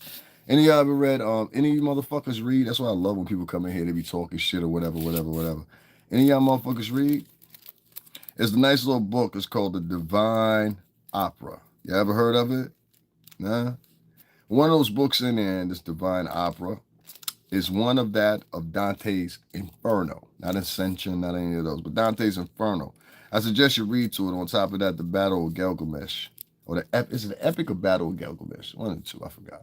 It's been so long since I read. I read both of these, all three of the Dante's books, years ago. God, years ago. Alongside that, I wrote the last, what's it called? The Lost Scriptures of the Bible, which is another book I would suggest to y'all. Lost Scriptures of the Bible.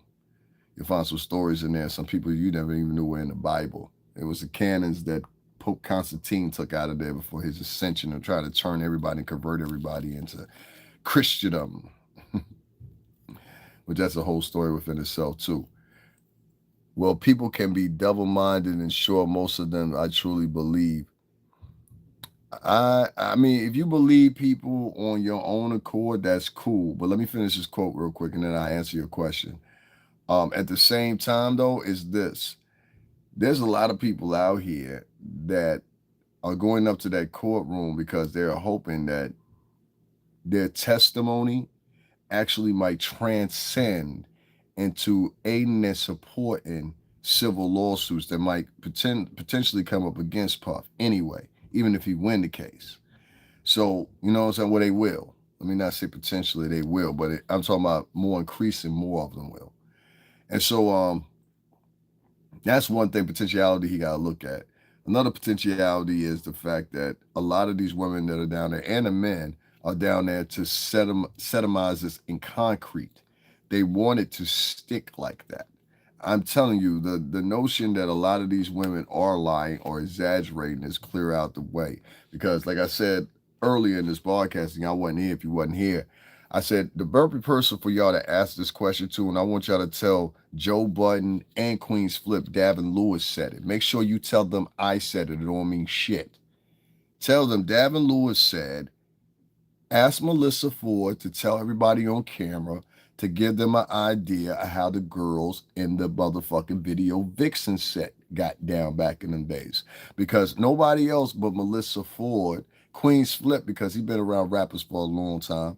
We the only niggas that know because we were around in those times. Those girls were very different. There wasn't the internet to help them out. There wasn't no Me Too movements to help them out. And everybody wants to be like, oh, well, poor those girls. A lot of those girls voluntarily did what they did. That's what you heard from Mia yesterday.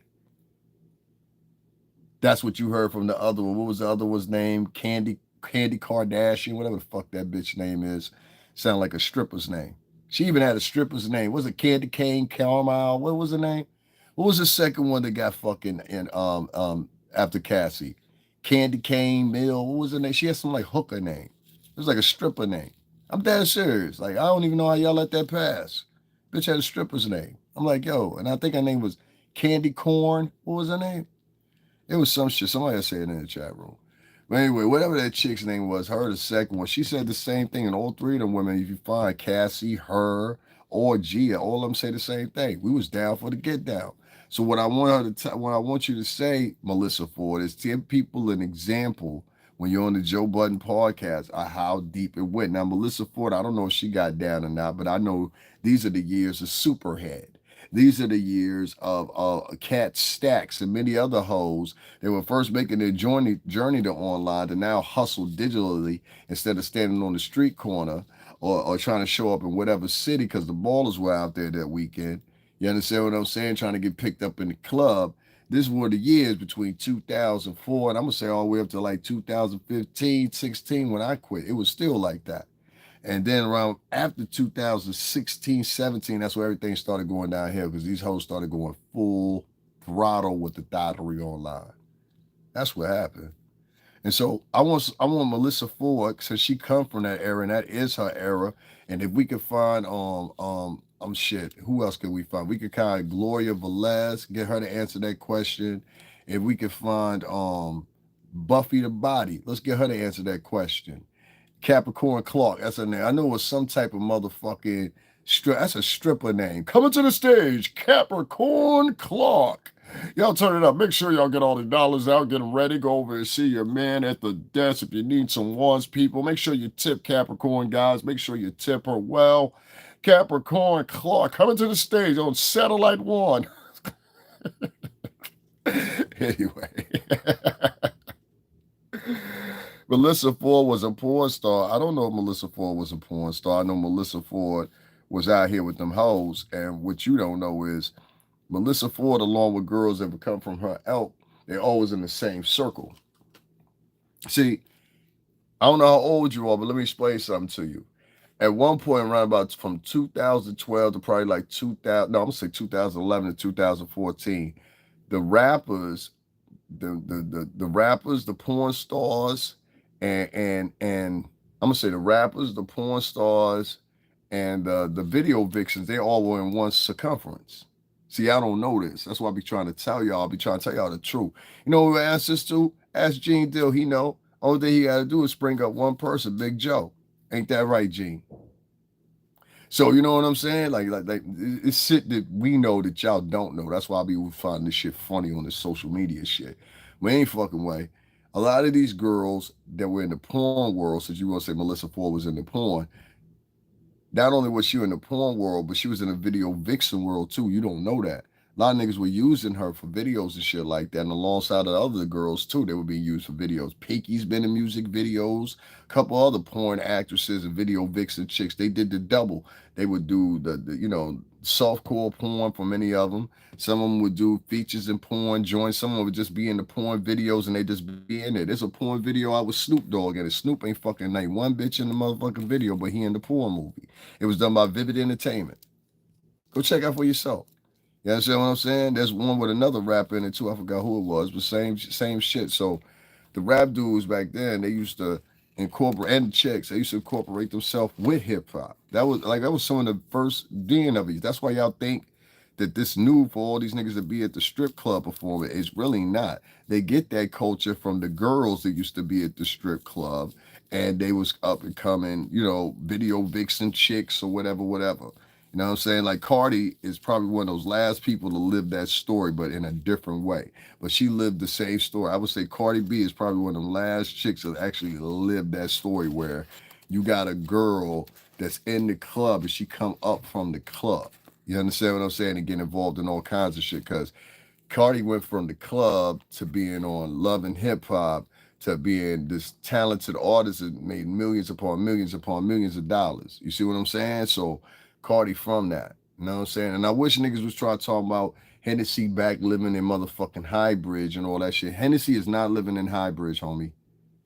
You understand what I'm saying? I be over in High Bridge sometimes, as many of y'all know, and she is not over on High Bridge. She's not on Castle Hill. She's not none of the places in the Bronx. Hennessy getting money. So whoever spreading that rumor that Hennessy back in fucking High Bridge in the Bronx because she went broke or whatever, y'all cut that shit out. That's Cardi B's sister. I ain't like that shit. I saw somebody like push that out. I was like, yo, don't be saying no shit like that, dog. She not back over there. I be over there sometimes. She ain't over there. Everybody be talking about if she was over there. Everybody be talking about it. Even if you don't live in the projects over there, everybody be talking about it. I ain't gonna say the name of it. Everybody be talking about it, trust me. Especially where I hang out at. You know what I'm saying? So I know that was a lie. Shout out to Cardi B though, you heard? And shout out to Hennessy too. Hennessy fine that motherfucker. Hennessy, yo, link up. You look, shit. Hennessy, link up. You heard? You know what I'm saying? For real. I'm out here trying to take care of hoes. I might just need me a rich mistress. You know what I'm saying? I might just need me a rich chick. That's what I need. I need a rich chick because I always been around chicks that are go-getters. That's why it's so easy for me to call out bitches because I'm like, yo, I know a higher standard of women in these bitches that are black women that I know, like, I know so many high caliber black women that it would blow your fucking mind. All of them know I talk like this. All of them know I talk, and they respect me because I talk like this. Because they be like, "We know you ain't talking about us, nigga. I'm sitting here with this degree. I know you ain't talking about us." And they even talk about some of these hoes out here sometimes. God bless them. The hoes are needed too in society. You heard? I know it sounds like I'm rambling on about nothing, but I'm really not. I'm just trying not to be in actor mode and just let y'all know that a lot of these girls were out here and they had the same temperament. And a lot of them are the aunties are online now. They 45 and over and shit like that. And they online. They got a blog. They trying to tell young women what they should be doing, they shouldn't be doing. And in fact, these bars were busting down just a couple years ago. So, like I said, as old shorty that's over there on Joe Budden's podcast, I was gonna call this nigga Joe Biden. Joe Budden's podcast. Ask her how the girls used to get down back then, and I guarantee you, even if they were porn actresses, they was just doing the same frick because they didn't have the utilization of the internet like that. So between the years of like 2003, 2004, all the way up until like 2014, I said like a good 10-year run. This is how chicks were. They got down, they busted down to get opportunity. That's what I'm trying to tell you. And now they want to walk it back, just like that Hulu documentary they was getting ready to throw about fucking what's that shit called? Freaknik. It's just like, I'm Dr. Sharkeisha Williams now, not Peaches. You can't have me twerking on a goddamn car back in 2004. The fuck? I'm a dental surgeon now. My name is not Peaches, it's Puquana. Dr. Puquana Merrick. Can't have no pictures of me busted down and twerking on the motherfucking hotel steps. What would my colleagues say? So all these hoes try to walk back their lives and shit, man. That's what it is. That's amazing, man. I throw all this good game out. Y'all know the whole time I've been live for 3 hours, I ain't get one donation because a motherfucker was able to come in here and say, he's a Diddy supporter. That's crazy, right? But if y'all appreciate everything I said, I appreciate y'all too. We're going to keep trekking on. I'll be live again in a few here, and we're going to talk about some other things. I ain't mad at nobody, whatever, but this is hard to believe. I had somebody come in here earlier with two people I guess they rock with or whatever. It's probably Tisa Tells 9 times out of 10. Tisa, this for example, bitch, I don't like you, But I don't be trying to flag down your channel because I really truthfully believe you got the right to say something if you want to. You know what I'm saying? But I will watch what the fuck I say. You understand what I'm saying? I will watch what the fuck I say in the future. I will give you that advice. But hey, carry on as you must. um, but I don't send people over to her channel to, and I'm gonna tell everybody here too, don't go over that girl channel flagging her channel, whatever, whatever, because I don't want that on my reputation. You understand what I'm saying? I don't do pussy shit like that. Like a lot of these girls, they fucking pussies and cowards. So what they'll do, they'll flag your channel, shit like that, or whatever, whatever, whatever. You know what I'm saying? Me and Ego will be knowing. When they figure that shit out one day. But me and Igor be knowing. All right. So anyway, yeah, you have no wins with that. But my point is, you know what I'm saying? The factor of it here is, um, not only do I not understand the ideology, but don't come to me complaining about something the white man did something to you or whatever. You run into the white man on me. Kind of goes back to the ideology I was saying. A lot of black women will call the police on you nowadays, dog. More so, like honestly, sometimes I'll be truthfully, I'll be like, yo, I ain't worried about no white woman. I didn't dated dozens of Italian girls and girls from Israel and everywhere else. I be thinking I gotta be worried about these black chicks because these ones want to be sitting outside the court and all that shit, whatever, whatever. Ain't really no white bitches standing outside Puff's trial. It's a bunch of black chicks, niggers. Y'all skip that nigga. I ain't never said, like, listen, man. If that's the culture now, I'm gonna stay the fuck away from them niggas.